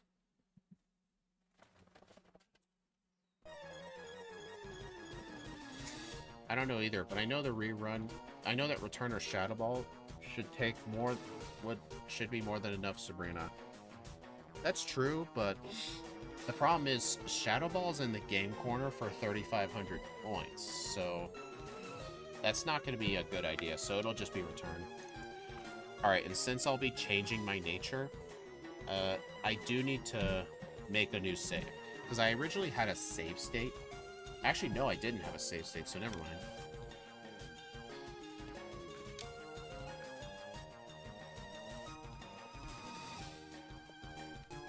Alright, I'm gonna have to make a new save.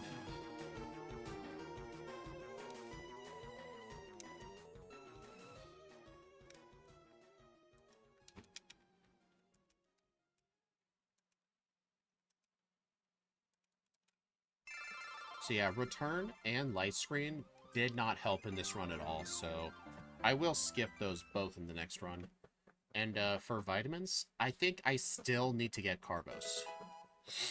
So I'm not going to buy any just because it's really hard to get away with buying vitamins and buying Carbos in this game just because of just how many you get, how many speed EVs you get in this run. It's just insane. But where am I going to do my places of training?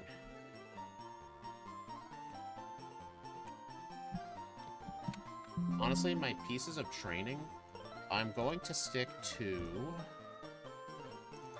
Silphco, the Fighting Dojo, all of Koga's trainers.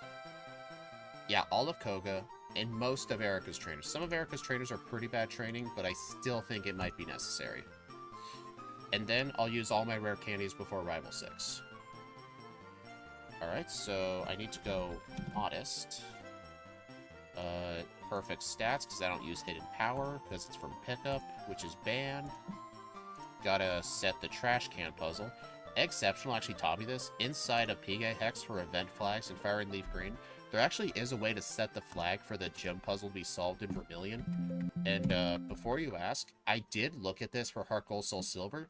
It's not in there. So in my Heart Gold Soul Silver runs, I still have to solve the puzzle manually, but it's really not that big a deal.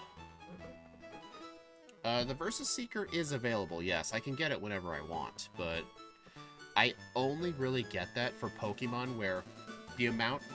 Basically what I'm saying is, if I beat all of the Ace Trainers in the late game, in Giovanni's Gym and Victory Road, and my level is still not enough, then I will use the Versus Seeker. I only get it, like, if the amount of training in the late game is just not enough, because you're given a lot of cool trainers to fight in the early game. Or not the early game, the late game. You're just given a lot of them. And if I only get it if even that's not enough, which doesn't really happen often. I used to use it a lot back in the day. Like if I needed level 90 for the league, I would actually just train to level 90 before I even did the rest of the gyms, just to get it out of the way. Like, that was an extremely awful play. Like, I have no idea why I thought that was good. Alright, so I just need to reload Game Hook. Gotta refresh the overlay in order for the pictures to work, right? And since we're dual type, I'm gonna change the border to Dragon. Now we need... Actually, I just realized my emulator window's slightly off.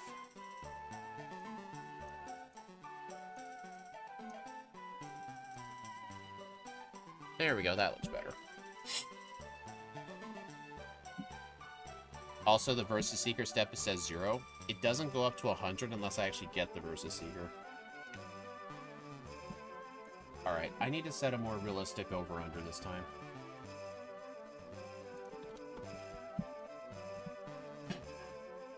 Honestly, Steve says, like, I gotta do a time that's realistic. But, I mean, when I think of something being realistic, I keep thinking of better case scenarios, not worst case, but I really hate making over-unders that severely underestimate some. I would honestly rather overestimate some than underestimate, because if I set my over-under at like 2 hours and the run is like a 135, then it kind of looks like I did not do a good job at the poll. But if I have it higher and I do worse, that's just me playing bad.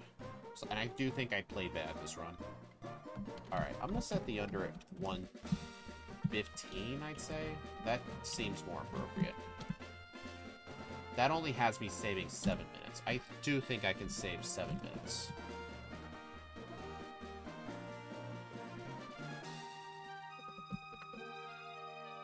Yeah, Versus Seeker was like one of the best items, one of the best key items Pokemon's ever made, but the only games it's in is Firered, Leaf Green, Diamond Pearl Platinum, Brilliant Diamond, Shining Pearl. It does not exist in any other game, just the Kanto remakes and the Sinnoh games.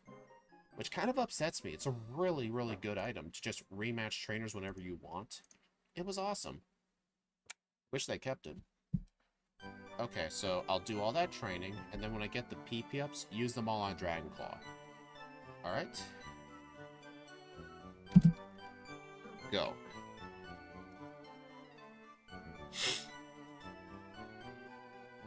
Alright, so I will need to set Dragonclaw to slot 1, just because it's my best move. I'm still surprised they didn't knock it out, to be honest. Also, one way I can tell if something's really good is when I can beat Brock under 2 minutes. So, I actually think these wild Pokemon, I'm actually just going to run away from them, because if I one-shot them, it would be roughly the same amount of time to just kill it. But I two-shot those Pokemon, so it's not going to be a good idea.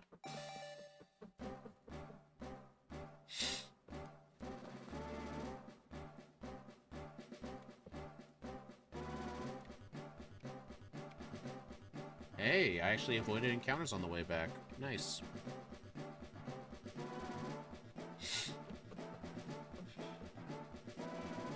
Man, my Dragon-type border actually looks really nice. Honestly, even though this overlay is, like, pretty simple with, like, all the shapes and stuff, I kind of like the look of it. It's a nice, simple overlay. People can just easily find stuff. Like, my main problem with some people's overlays in the community, like, no hatred are obviously, but like, I mean, Scott's overlay is really cool, but sometimes it is kind of hard to see things. I mean, the overlay I help with for Steve, he just has way too much information on his screen. And I'm really not a fan of it, but it's his overlay, and I just help him on it, so I make it how he wants it. It's just I personally wouldn't use it. Because I like stuff being easy to see and simple. It does capture the blaze of glory, I guess.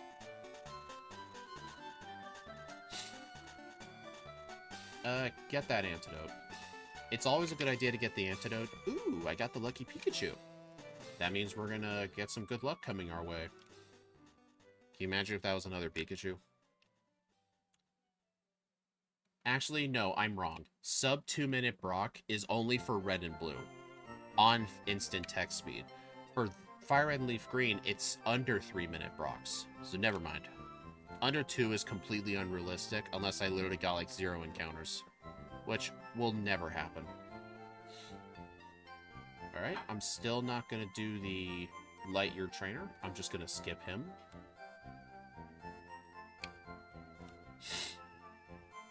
Something I just realized, the little area that, like, Brock and his gym trainer is on, it kind of looks like an Aerodactyl, or at least a fossil.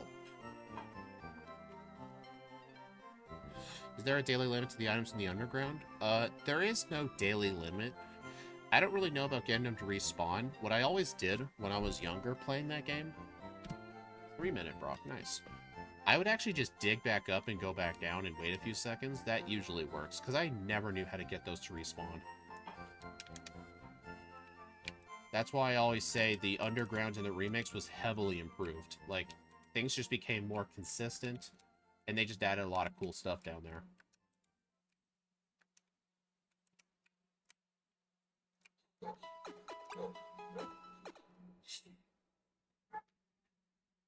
But yeah, the original Underground was just very annoying to deal with. Even casually playing, like, it was just always annoying to me. In fact, when I actually casually played the remakes for the first time, I think I spent half of my time underground mining, like, spheres and treasures with my brother. It was a lot of fun, actually. And he really loved Diamond version. He played Diamond version, like, so many times. He's beaten the game dozens of times, honestly.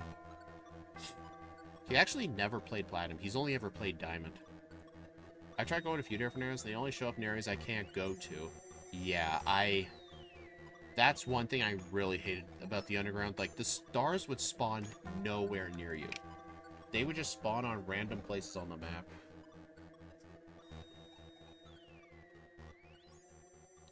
It was... Yeah, I know, it's awful. Oh, no. That was not a good spot to do it. Annie, can you please go to my Twitch chat and ban whoever just posted that link?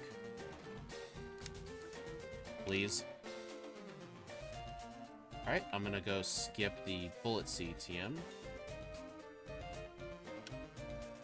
It's a good thing I modded you on Twitch in case bot stuff pops up. What? Don't go in there.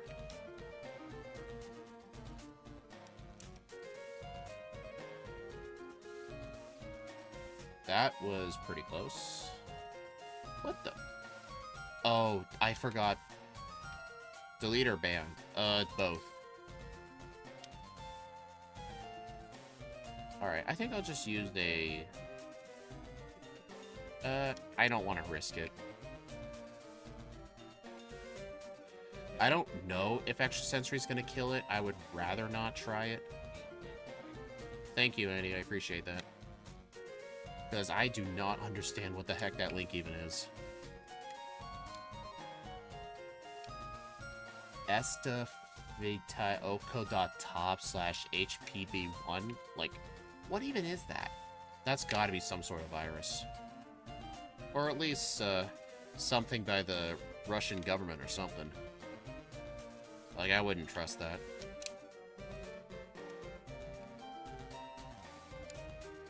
Yeah, don't click on it. That would not be a good idea. I've actually heard there's a website where you can actually copy and paste a link into it, and it would actually tell you exactly where it takes you. I think there are websites like that.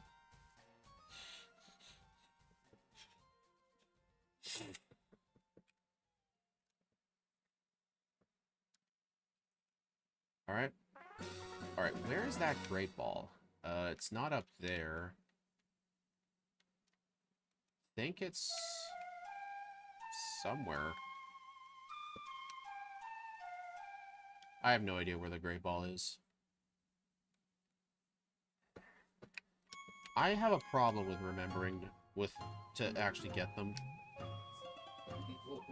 So is there anything doing if they appear in an unattainable area, you need to go up and down again. That's all you can really do. Just wait until the stars magically line up, literally. Alright, I'm just gonna get some extra pokeballs. Come on, Pidgey or Spearow. No. There we go. Sleep. And chuck balls.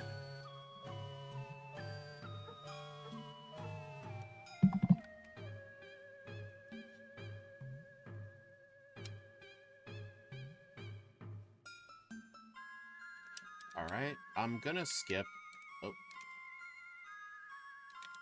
Oh, I actually forgot the person berry.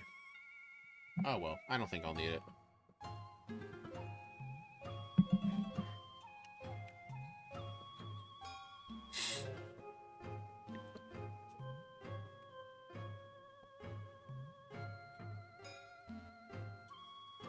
It only ever uses Swift. That's nice. I mean, I do double resist water, so... Honestly, yeah, that person berry was not even necessary. Alright. Alright, gotta... do that. Save the game. So if I recall correctly, the Charmander will never use Ember, just Metal Claw. There's really no risk if the Pidgeotto uses Sand Attack. I mean, obviously I can miss moves. That hurt. Alright, so if I get hurt too much, I can try my best to Giga Drain off the Rattata. Alright, burn. Okay, that was an extremely awful rival fight. A critical hit Gust into getting burned by Ember. Okay, that's a pretty rare event. I don't think that's going to happen again. Hey, lucky crit. Nice. Tail Whip. Okay. I think it'll use Metal Claw if I get Tail Whipped. Or I guess it goes random. I don't... Oh no, it went for Ember because it was in Blaze. That's why. For those of you who don't know, Blaze, if you're below a third HP, your fire moves go up 50%. It's kind of an underrated ability along with Torrent and Overgrow. Because I've had solo runs where being in low health actually made some fights winnable at minimum battles. It's actually quite nice. Alright, so for this area, I'm going to put extra sensory in slot 1, just because of the absurd amount of power points.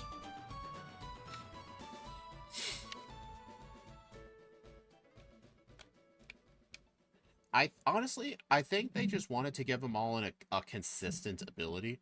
Just power up their respective type. I think that was their reasoning for it. Honestly, it would have been a surprise when you were younger, like, you didn't know what the abilities did. Like, if you were using your Trico and you were using, like, Leaf Blade or something, it did, like, a little bit of damage, but then when you got in low health, it all of a sudden killed. Like, that would have been a nice surprise. It's kind of like a last-minute power of friendship type of thing. It's kind of what it reminds me of, the power of friendship.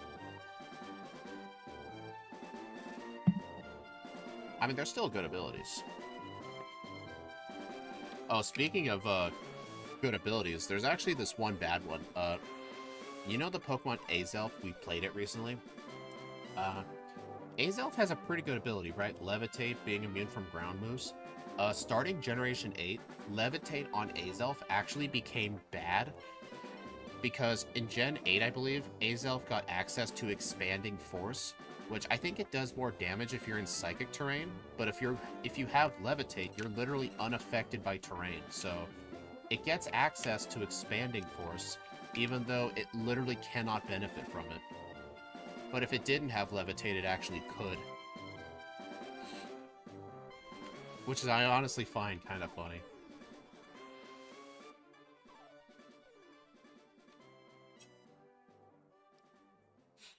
Also, Psy spam. Yep. So, What was I saying? Oh yeah, I need to make next week's schedule too. I should not have fought this guy. I should have fought the other guy. Oh well. I need to make my schedule. I'm trying to decide what to actually do for my casual Tuesday. Does anyone have any ideas? And do not say Nuzlocke. I mean, it doesn't have to be like a game on my Switch. I got like Wii games. I could play some on emulator. I could try like some random challenge run of some other game. I would prefer not to do Zelda randomizers on Tuesdays just because they're longer streams. I'd rather do something shorter. Are there any new releases you guys want to see me try out? A Gen 1 Classic Reborn and Gen 7 with terrain setters.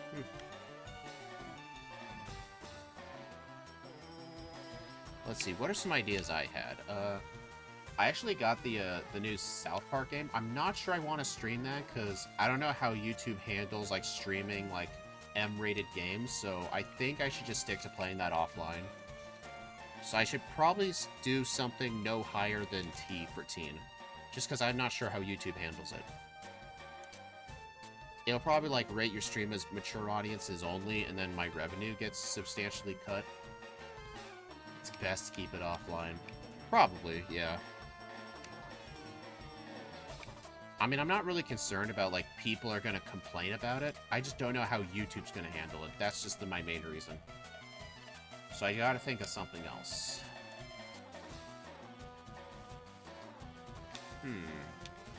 What else do I have?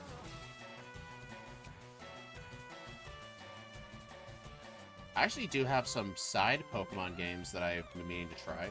I actually have the new Pokemon Snap that I never gave a try yet. I got Pokken Tournament. It was kind of hard for me to get into it, but if I make it a stream, I could probably learn how to play it. What else do I have? I've seen a YouTube poop of a song from a Lego game get age restricted. Dang. Yeah, nothing is safe. I know with Twitch you have to change the viewer setting to rated mature. Yeah, I think so, yeah. So I should try to avoid M-rated games. So yes, just stick to offline with that stuff.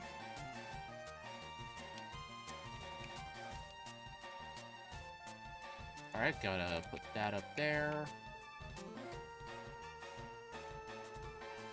Actually, I did like the original Pokemon Snap. Maybe I should try a new Pokemon Snap. Because I bought the game like a year and a half ago and I've never played it yet. It's still in its packaging, I think. I mean, there's gotta be like some other good ones I have. Dude, don't disable Dragonclaw. Jerk. Oh yeah, another reason the Charmander team is the hardest. Charmeleon, the Charizard line all have Smokescreen. So it's just another accuracy lowering move.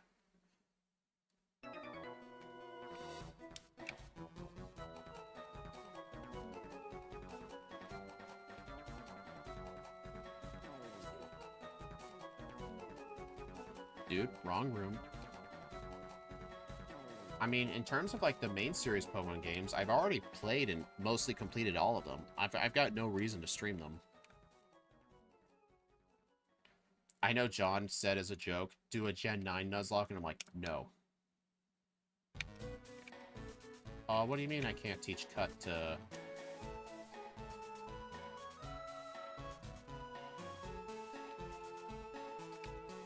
Alright. Dude, he looked left again. Yeah, I think I've mined too much today. It doesn't seem to change my exit and re-enter. Yeah, I've got no idea how those stars work.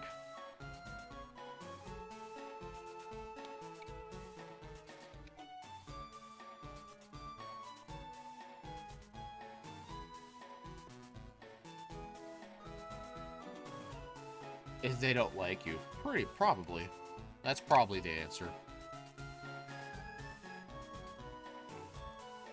Actually, I do know I have some open world games I've been meaning to try.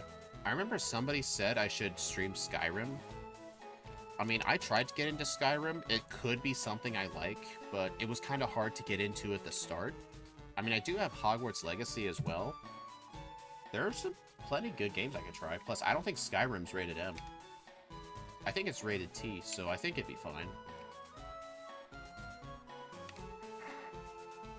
I mean, the stars are totally alive. Why do you think they keep changing randomly?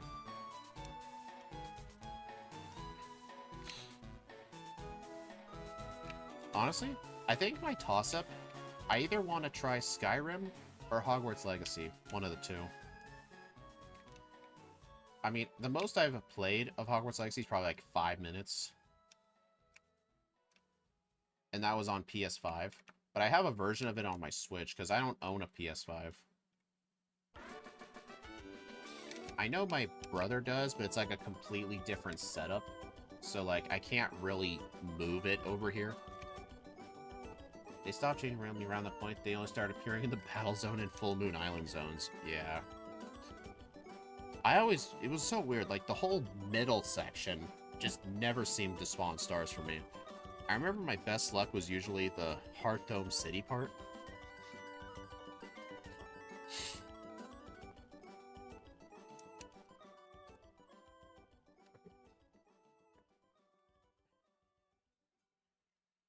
You know, I might actually run a YouTube poll. Like, I'll probably make my schedule and say game to be determined. I think I'll make it a poll. Which game do you want to see me try? Elder Scrolls Skyrim 5 or Hogwarts Legacy? And I'll see what people want.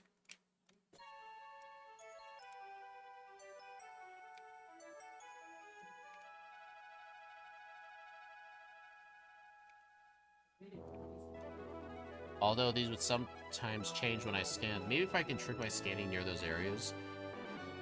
Sundown. Yeah, I remember Sundown suggested Skyrim. Plus, the version I have on the Switch, I think it comes pre-included with, like, some bonuses. I think. I do know I had this other game called... I do have one of the Witcher games, Witcher 3. But, one, it's an M-rated game, and two, I played it once for, like, 2 hours. I really was not a fan of it. There was just, like, so many damn cutscenes, and, like, I could not really follow the story that well, and all of the button combos were just too complicated to, like, fight things.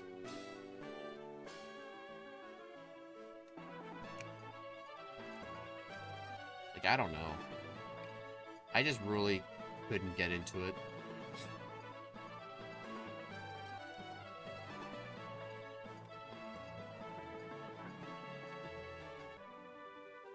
I actually do have this one, I don't know if it's a relatively known Switch game.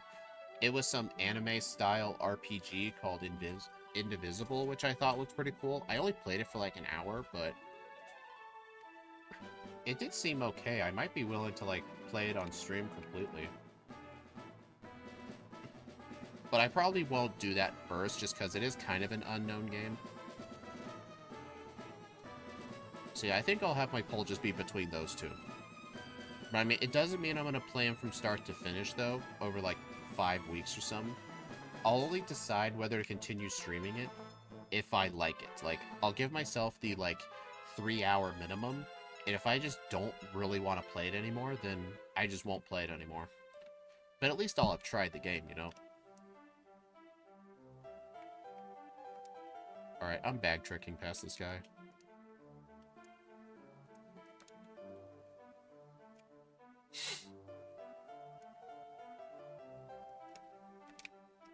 What do you mean I can't use a repel in battle? How about Final Fantasies? I actually do have the Final Fantasy VII remake on the Switch. I played that for like 2 hours. The game does look really nice to me. Like, I would want to play it. I don't know. I think I might make it a 3-way poll. I think I might include Final Fantasy VII remake. Because I've never really gotten into any Final Fantasy game. So it could be my chance to get into one. Because it doesn't look too complicated of an RNG game. Or RPG game, I meant.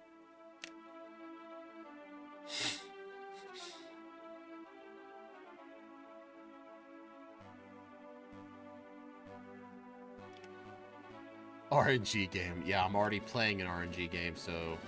yeah, I can't really do that.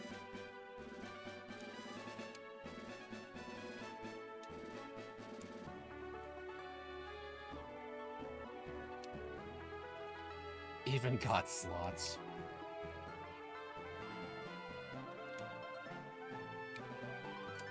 Fun fact, Firered and Leaf Green are the only remakes to have slot machines. I mean, we don't talk about Heart Gold, Soul Silver, Japanese. We don't talk about that. Alright, so I do need to get the Vaporeon, so...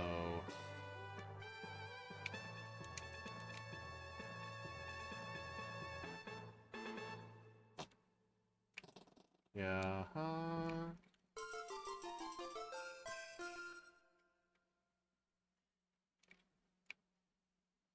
Voltorb flip for the W. I don't know, that does feel kind of luck-based, too. Like, I even tried using those, like, online little, like, cheat things. Like, you would just fill in some of the spots, and it'd be like, alright, this is where all the Voltorbs are.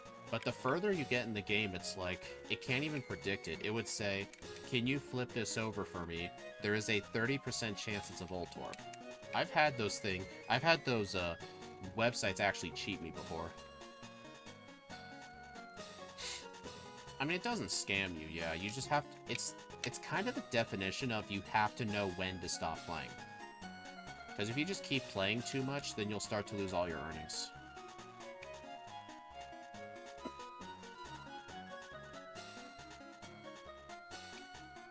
Alright, so I'm going to take these two PP-ups and use them both on Dragonclaw. Actually, I think in the game's code, some of the machines actually do give better odds of winning. An NPC actually said so, but people didn't know if it was true. People looked in the game. There actually is a luckiest machine. Fun fact, in, I think it was Generation 2. There is a machine. There is this one guy at one of the slot machines who's just there all the dang time, but there's like a 1 hour time period where he's actually not using the machine.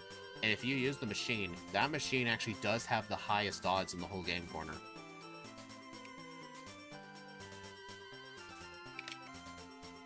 It's the morning? I mean, come on, I can't remember all these minuscule details.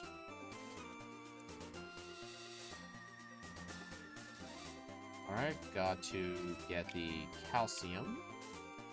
Alright, gotta use this right away.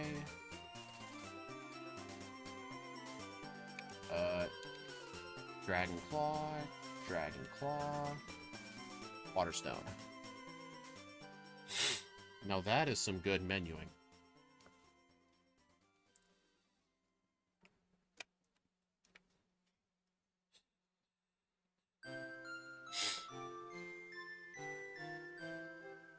Something else to talk about. What are some other, games I've tried? Like, I may as well make it a 4-way poll, because usually polls that ask what game should I play, usually the more options the better. Those polls usually get more amount of votes, and besides, I haven't done a poll in a while. What's a 4th game I could put on there? It's gotta be something relatively well-known. Let's see, my 3 choices are Final Fantasy VII Remake, Skyrim, Hogwarts Legacy. What's the 4th one gonna be?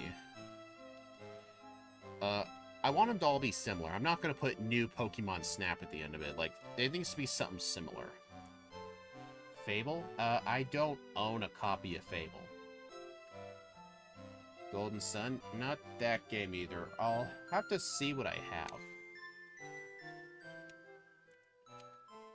And besides, I'm not limited to, like, my Switch titles. Like, I also do have a capture card set up for my Wii and N64, plus... there is the whole Switch Online library, too. I do also, at some point, want to stream, like, my... why the hell did I go over here? Like, my first playthrough at, like, some of the Zelda games I've never had the chance to play completely. Like, maybe, like, the Oracle games. Maybe Link to the Past. I've actually never played Link to the Past, surprisingly enough. But I'll say that for a different time. Like, when I want to replay, like, when I want to play a Zelda game that I've never played before, I'll be like, alright people, which one do you want to see me play? I know Exceptional did something similar, because his streams are mostly casual. He actually made a poll saying, like, which game do you want me to do? Golden Sun is on Switch. Yeah, but if it's not on the online service, I would have to buy it. I'm not really willing to buy a game just to try it out. The only time I really did that was a few years back when I graduated. I had like $500 of like cash. I literally spent almost the entire thing at GameStop. Some of the games I actually bought from there, I still haven't played yet. And yeah. Oh, it's on the GBA? Oh yeah. That might be worth a try, maybe. But I don't know, like, that's a GBA game. Like, it's not really modern.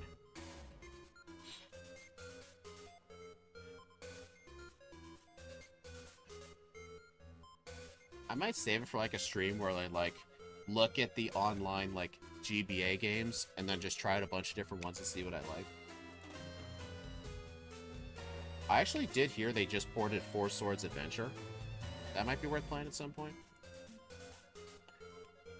You've never heard of Final Fantasy? It's basically, it's a battle RPG kind of like Pokemon, except a bit more complex, because Pokemon's like a pretty simple RNG. Final Fantasy is like a bit more complex, where you have to control like multiple characters and like different moves, plus magic bars. It's just old. They still make Final Fantasy games to this day. Like, come on. That's not old. I'm not playing the original Final Fantasy VII. That was like on what, Super Nintendo? Like, I was talking about the remake.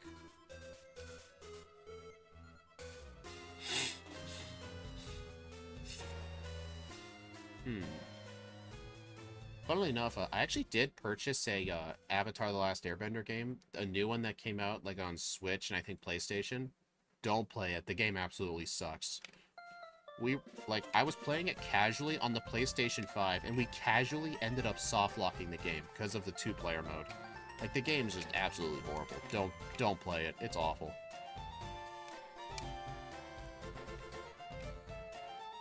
So yeah, note to self, look up reviews of a game before you buy it. I mean, I guess unless you want to be surprised, but maybe not, like, read the literal reviews. Maybe, like, just go on Google. It's like the movie, pretty much. It's just, the main problem with the game is the graphics, like, the look of it just looks like crap. Like, it'd be kind of like Breath of the Wild with no cell shading. That's effectively what it looks like. Plus, the voice acting was just completely bad.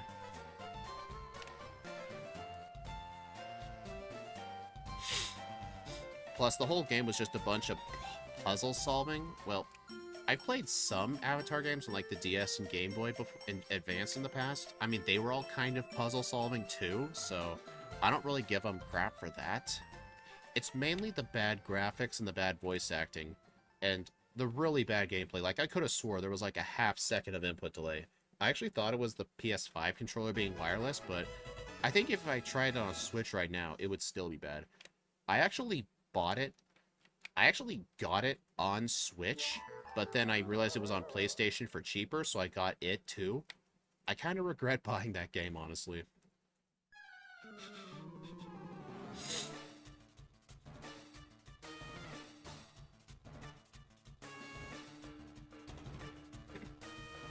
So yeah, some of these trainers in Erica's gym actually give really good XP. They still make Doom games, but I still call it old. I mean, Pokemon's not... I guess it is old, yeah. Actually, in 2026, Pokemon's gonna hit 30 years old. I mean, Mario hit 30 years old, like, several years back, but Pokemon's about to hit it pretty soon. I actually remember when Pokemon was only the second highest grossing media franchise of all time. But Mario was, like, ahead of it.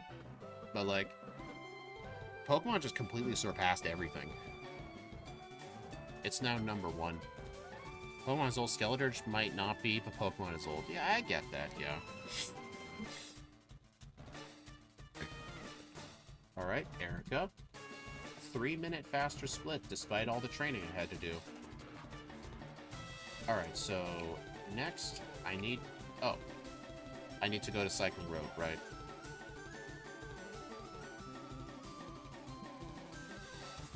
Should I fight some of the trainers on Cycling Road? I think I should. I don't have many power points, though, so I'm just gonna fight the good ones. It's just this one and the guy in the bottom middle. Those are the only ones here with wheezing.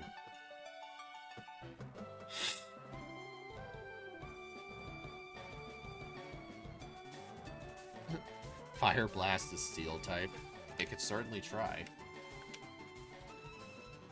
Fun fact, these guys' line of vision is only one tile in front of them.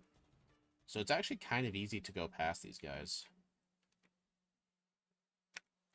Nice. Stop just in time.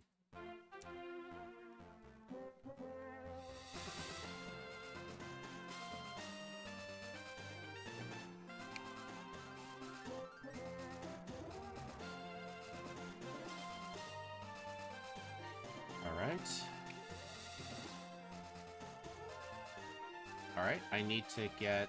Well, Sunny Day's trash, so I'm not even gonna get it. Get the full restore. Gotta get the quick claw.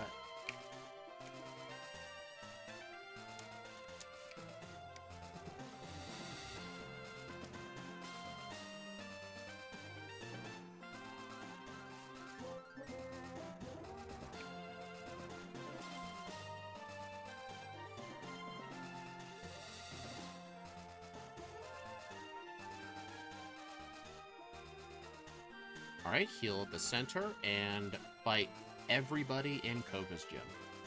You know, Koga's gym actually does have very good training. It's annoying training, but it is still very good training, nonetheless.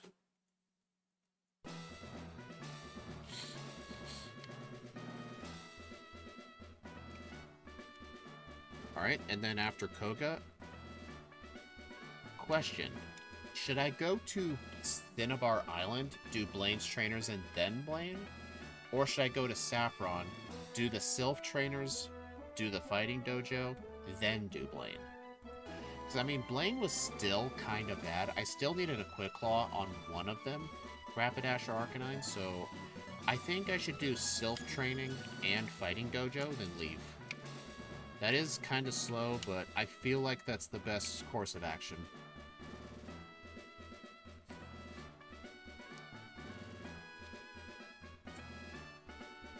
I really don't understand why the juggler class likes to use glare on stuff that's slower than it. I think their AI must be slightly different. Because I know starting Gen 2, instead of giving everyone, like, this... Okay, that is ridiculous. That was a critical hit Swift, by the way, I think. Okay, that was dumb. I got hit with, like, 2 Screeches and a Swift almost knocked me out. But still, I have no idea why that thing just loves to use glare. Kinda makes me wonder if it's not glare. Maybe it's random AI? It's best because they like to be annoying. Probably.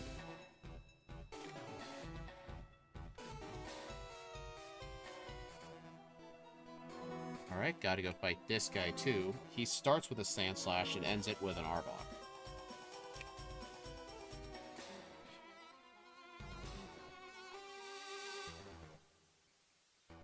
Hey, got the Quick Claw. Nice. Actually, no, that wasn't a Quick Claw. Never mind.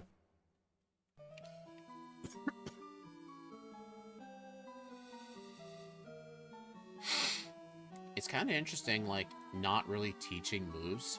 It's kind of a nice change of pace. Alright. Alright, I think I should give a Pecha Berry. Use a potion.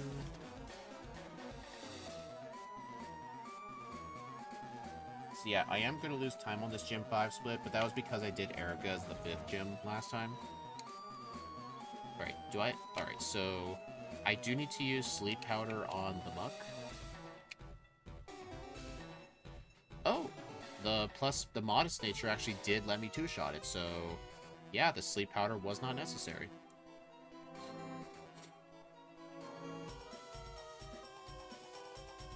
Hey, nice. Good thing I equipped that Pecha Berry. It'll die eventually. There we go.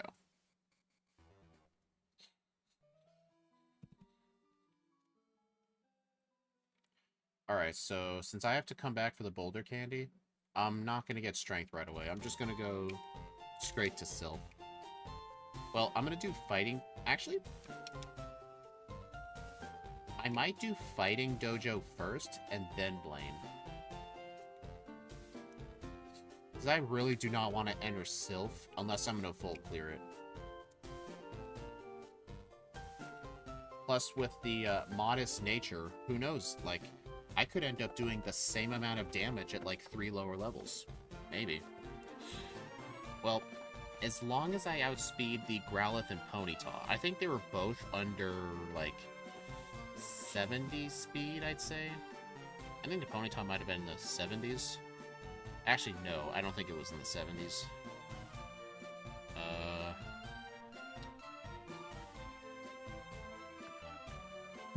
Let me take a look. Alright, Blaine's Growlithe is 60, Ponyta 69. Alright, so yeah, never mind. I thought it was way higher than that.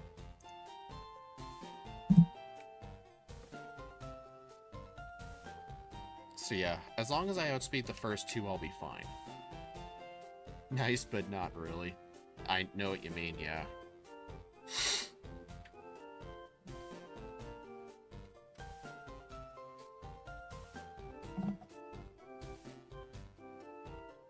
I do wish, though, the Cinnabar Mansion did have good trainers in it.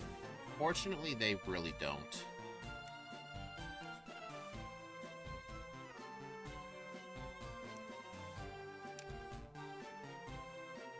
Haha, kept going and crashed.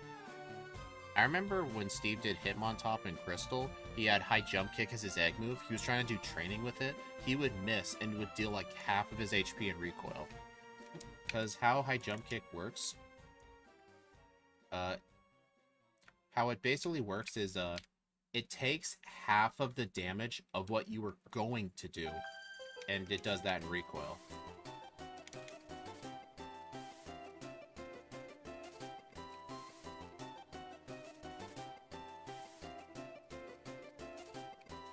So, like, if the amount of damage you were going to do is, like, I don't know if it is, like, I don't know if it exceeds the opponent's max HP, but I think, like, if you were going to end up dealing, like, 200 damage, you missed, you take 100 in recoil. I think so, because Steve was talking about, like, how the early routes, the recoil almost killed him, even though the wild Pokemon had, like, 12 HP. I think it is, like, the damage you were going to do.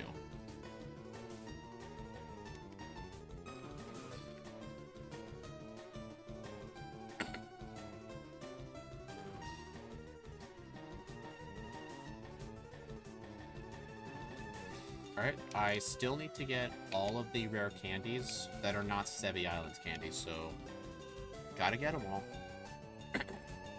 And then I'm gonna need to use all of them before Rival 6. In Gen 2, crash damage is an eighth of your HP to the damage you're going to deal with.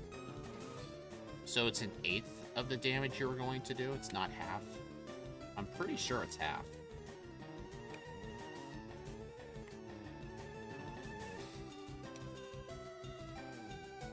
So at minimum, it would do an eighth.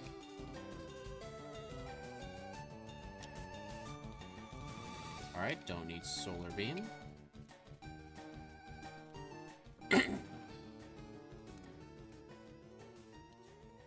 Man, my splits are definitely going to be messed up. I did not do Blaine as my 6th gym leader. But the splits will all even out when I beat Giovanni. That's why on my timer, my splits are literally called Rock, Misty, Surge, Gym 4, Gym 5, Gym 6, Gym 7. Because I have no idea the ordering I'm going to do it.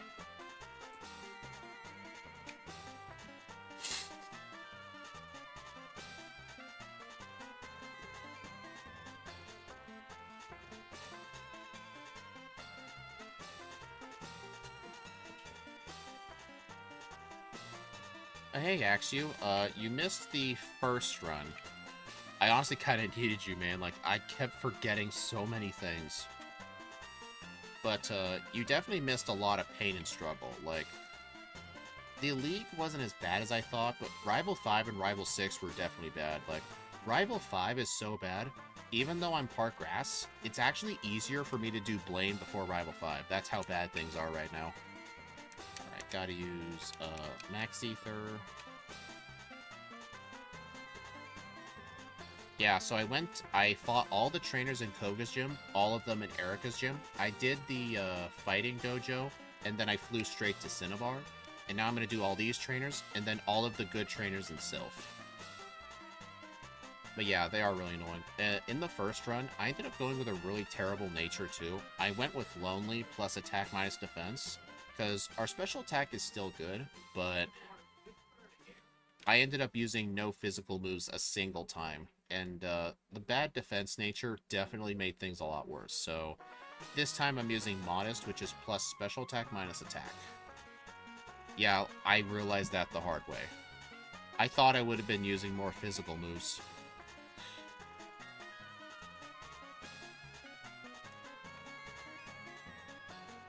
Alright. Oh, dang it. I speed tie the Ponyta. Oh boy. If I don't first try this, I may have to use a single rare candy. Actually, technically with the Quick Claw, it's a 50 then a 20, so that would probably be like a 70% chance to outspeed. Maybe, probably, I don't know. Oh well, that was a reset anyway. Alright, let me just use a single candy. There we go. Now let's try that again. So, what I need to have happen, the Growlithe and the Ponyta are guaranteed one-shots, and the Arcanine and Ponyta each are guaranteed two-shots. But one of the Rapidash and Arcanine, I have to get one Quick Claw proc. Okay, I may need two of them now. Alright, I'm gonna need two of them on the Arcanine. Yeah, that wasn't gonna help things. Okay, that was just bad luck.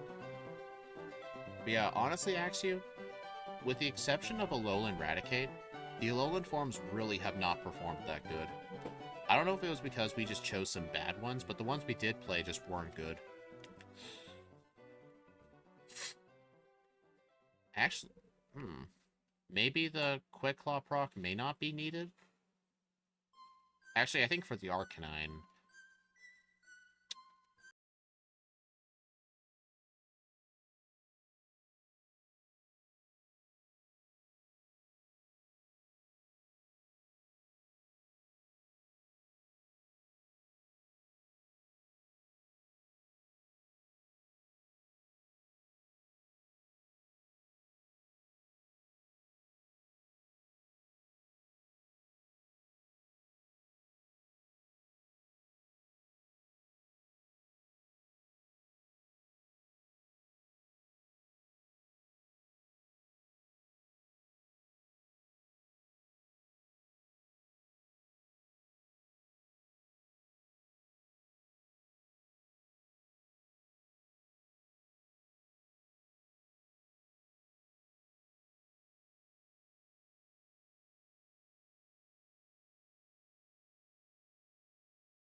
Like, the alternative would just be grinding on a bunch of random trainers to, like, get to a higher level. Like, if I have to do that much grinding for just one fight, it might be better off to luck my way past that fight. I mean, like, for example, when I did, my third playthrough with Steelix and Crystal, I was able to beat Red at level 70, while most other people ended up doing it at, like, level 95. the main key is, you just, like, here is the main question. Is it faster to grind up to level 90 to be consistent, or get, like, 25 resets at level 70? Like, which of the two methods is faster? Like, sometimes you can use luck as a method to go fast. Like, if the alternative to be consistent is actually slower. It can be hard to tell at times, yeah. But sometimes you just need to hope for the luck. And honestly, it was kind of more likely to be in my favor because Quick Claw is 20%, but Fire Blast also has a 15% chance to miss. And I only needed, I just needed a Quick Claw on one of them. Like, actually, I got the Quick Claw on Rapidash, but then I got hit with Fire Blast. Like, Fortress needs all the Quick Claw local where Grinding just be faster than Red. Actually, I think when I don't remember what we did with Fortress. I think we used Quick Claw. But honestly, the main thing that just sucks about it is you have to grind to level 22 just to get rid of Self-Destruct. And then you can actually get to Struggle. Like, I still need to do a second run of that at some point.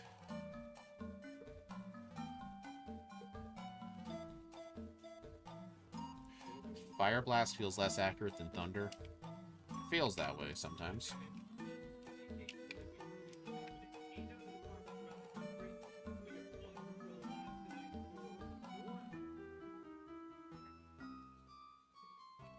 Rare Candy, Carbos, Zinc.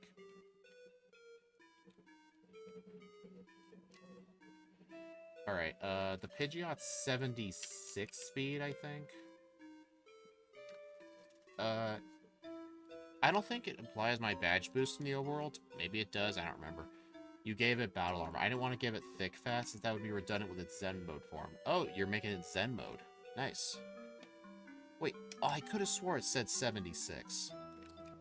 Oh, that stinks. I may have to use another rare candy. I'm only going to do that if I lose this fight. Alright, so the main plan here, keep the Gyarados in... Oh, never mind, that's Rival 6. I was just going to say, for Rival 6, I actually, on purpose, keep the Gyarados alive for an extra turn instead of putting it to sleep, just so it can use Rain Dance. Alright, I'm using another candy. The 5 PP probably does the opposite of help. I'm honestly considering going back to the Game Corner to get Flamethrower. Honestly, it was such a good quality life feature in Shining Pearl when they got rid of the Game Corner. All of the TMs that you could get from there were just made up... Okay, that was 3 you missed in a row. I'm not doing that. It was so nice you could just buy the TMs from the shop. Like, it's so nice buying Flamethrower for $3,000. It just felt so nice. When, if you were to actually get all the coins for it, it would probably cost like $100,000. Regular Galarian Darmanitan? Okay. Dragon Claw? Oh no, not Scary Face. Yeah, that may as well have been Hypnosis at that point.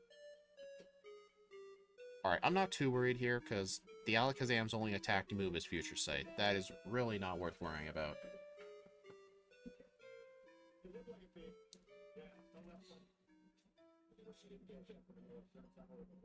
Although, if I kept getting paralyzed, it would have actually hit me. And with all those Calm Minds, it probably could have done decent damage. I don't know.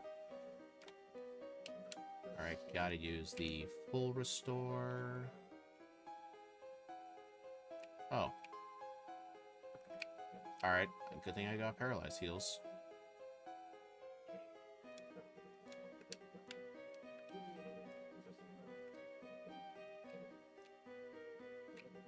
It's a really dumb way of doing it, but there's a way to make a Galarian Darmanitan more accurate for the backport. Give it a choice band. Well, the problem is, neither of that... choice band did not exist until Gen 4, I think. Yeah, choice items were Gen 4.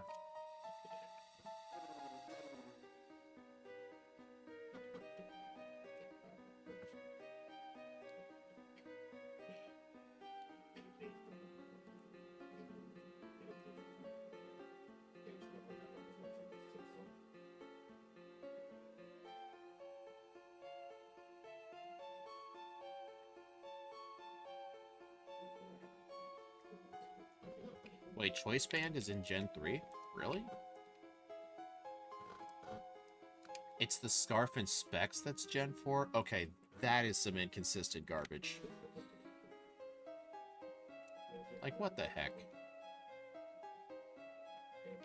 I actually really hate using the bike in Saffron City. But, like, it's kind of like the best thing to do just because the gym is just so far away. Also, in this fight, the Alakazam actually ended up critting me, and I was at 1 HP left, too. Yeah, just spam Dragon Claw.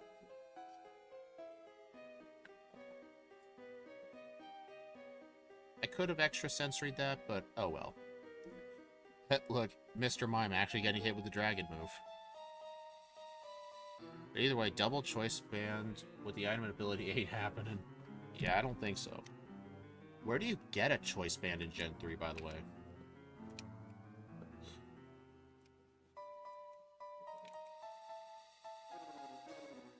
Like, I'm pretty sure it's not available in Fire Red and Leaf Green, but what's the actual way you get a choice band? Yeah, choice band, explosion, Metagross, even genuine strat and RSC competitive because it KOs Skarmory. Actually, I remember when I did the Pokemon Showdown, like, draft tournament one time. One of my I actually did have a Metang with normal gem and explosion. It's only ever gotten one kill, but that was only because some guys in Incineroar tried to use Parting Shot on my Metang with Clear Body, so it failed, and then it died due to explosion. It was funny. That moment was actually a contender for, like, most funny clip of the whole draft tournament. Battle Tower? Ah. I should be using extrasensory. Yeah, that's why.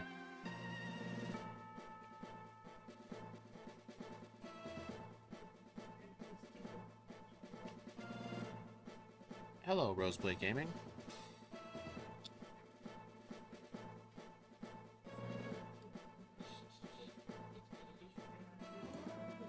Alright, so...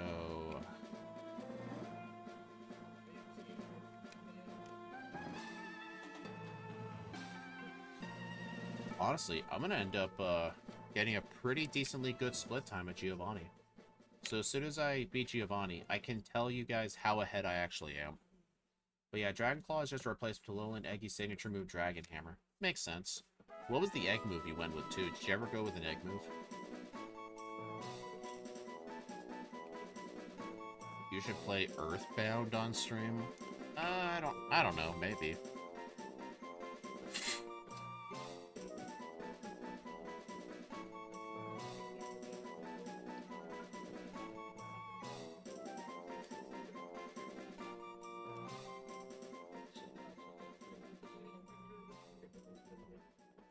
Sleep Powder is the egg move? Nice. That's actually kind of funny because, like, in this game, like, Execute actually gets Sleep Powder, so it makes me wonder why it's an egg move in newer games.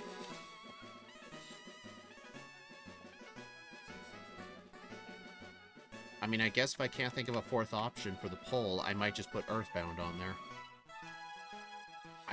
Is it on Super Nintendo Online? That would actually be... if it is, it is? Okay. So I won't have to get, like, the $1,200 cartridge. I really should be using extrasensory. Well, I guess not anymore. Whatever.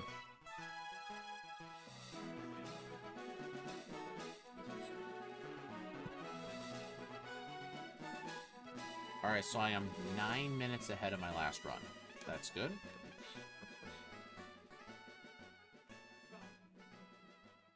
Alright, do I need to fight trainers in Victory Road? I don't think it was necessary last time. Alright, so now, this fight, use all my candies to 59. So weird that a tree is a dragon, but an actual dragon like Charizard's not a dragon, right?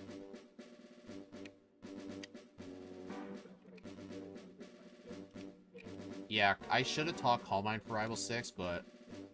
you know what? Just because you weren't there, Axew, I actually completely forgot I even had access to Calm Mind until I was like 10 resets deep into this fight. I'm a speed tie. Are you serious? Oh no, not Feather Dance.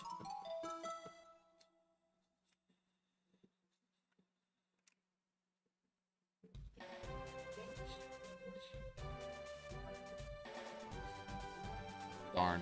Oh well. I guess that means Flamethrower would be... Well, I was just going to say Flamethrower would be its most powerful because the Gyarados didn't use Rain Dance, but I had Calm Minds. Like, if I had remembered this move existed... Earthbound speedrun, huh? What category and how long did it take?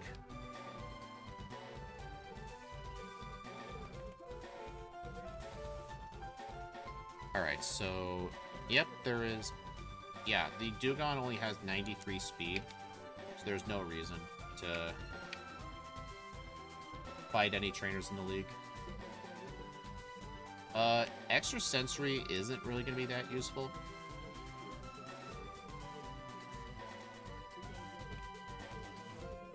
I think my final moveset was going to be, Oh, yeah, I'm gonna reteach Giga Drain by TM and replace Extra Sensory with it. That was gonna be my final plan. May as well do that right now, actually, before I forget.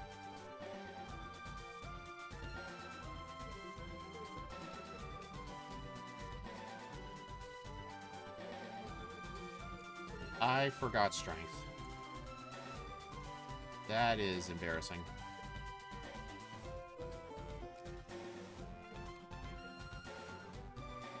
I was gonna, like, do them both at once, but I always forget.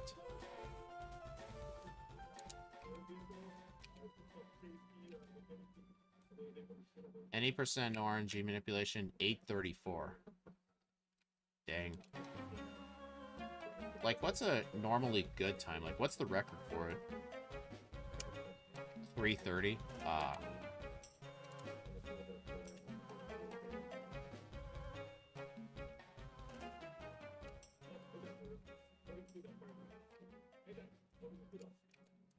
Well, yep, that was about a minute time loss.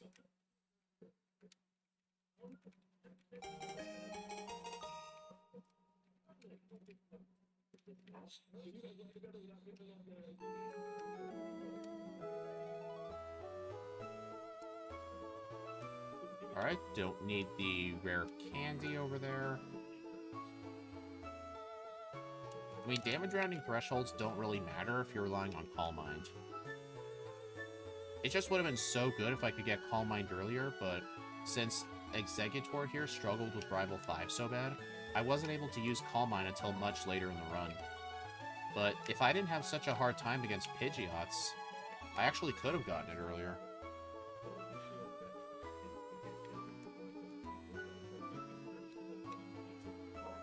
Dude.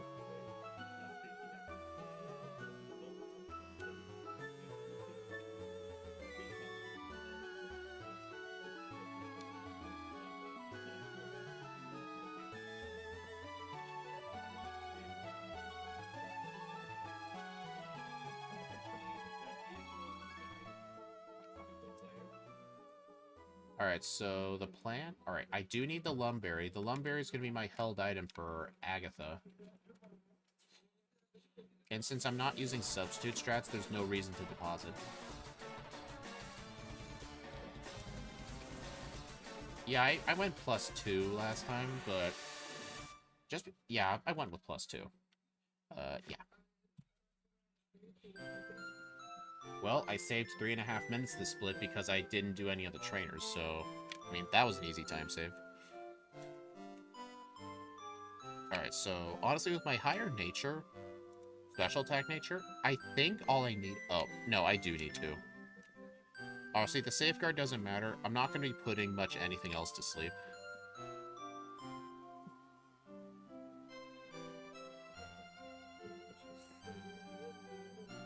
Level 60. Does this die? You have got to be kidding. I thought she was going to heal again. Hey, at least I didn't hit myself. That's good.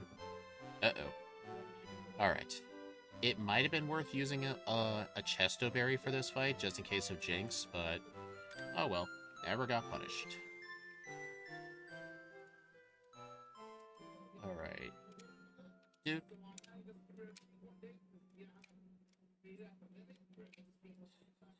Alright, so the plan here is to use one Calm Mind. I actually do not care if I get my speed lowered.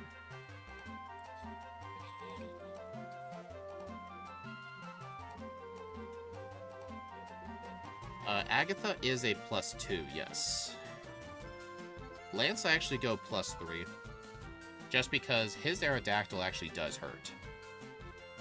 Okay, that was actually a pretty good Quick Claw. And a crit, oh my gosh.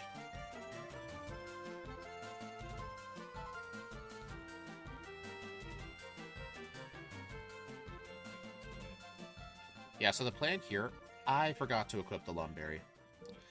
Alright, I guess in that case, I'm gonna have to... that's gonna be an issue. Because her second Gengar has Hypnosis, and so does the Haunter. So I'll need to get lucky.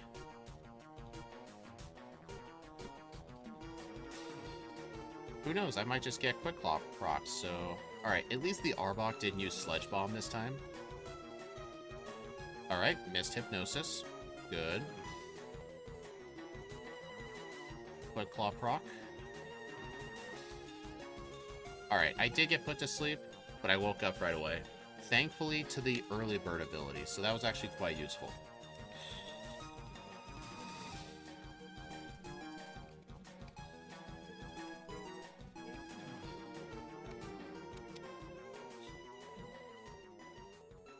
So yeah, this thing's gonna end up performing way better. It's gonna end up matching my first over-under. You know what's weird? It seems like my second playthroughs always end up being my original over-under, so I think whatever I think the over-under is going to be, I should just add 10 minutes to it from now on. That'd be a much better play. Yeah, that's true, I could Giga Drain Aerodactyl. Never really thought of that. But then again, I actually don't outspeed the Dragonite. Dragonite has 107 speed, so yeah, I will need to Giga Drain.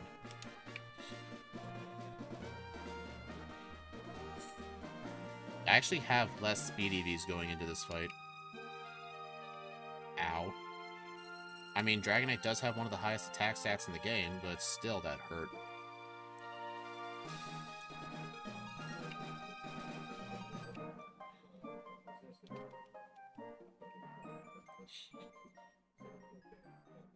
Alright, so the Pidgeot does outspeed. If I get hit with a Sand attack, as long as I can put it to sleep turn 1, I'll accept it.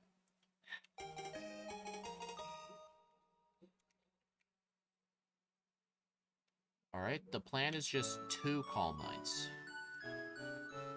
There we go. But we're not safe yet, though, because I gotta knock out the Gyarados, and he's gonna... I really should have used Giga Drain, honestly. I think he's gonna heal again. No. I healed like 4 hit points. Never mind, I just got a Quick Claw proc. Okay, my round 2 run has actually gotten way luckier.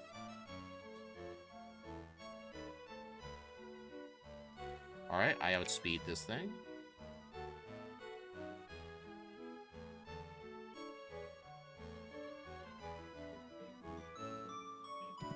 $105.11. So yeah, I beat my last run by 16:49.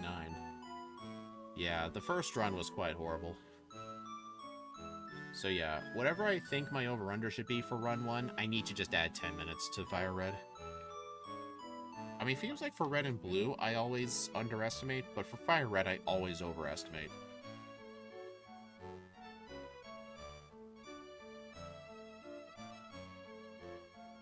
Alright, so I'm going to go ahead and put this on the leaderboard really quick.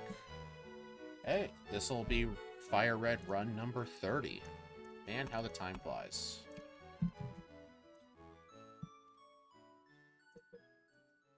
Alright, so we were level... Alright, I need to start looking this up ahead of time. Good thing I got Game Hook. Level 63. 8 resets. 105.11. 2:58 game time.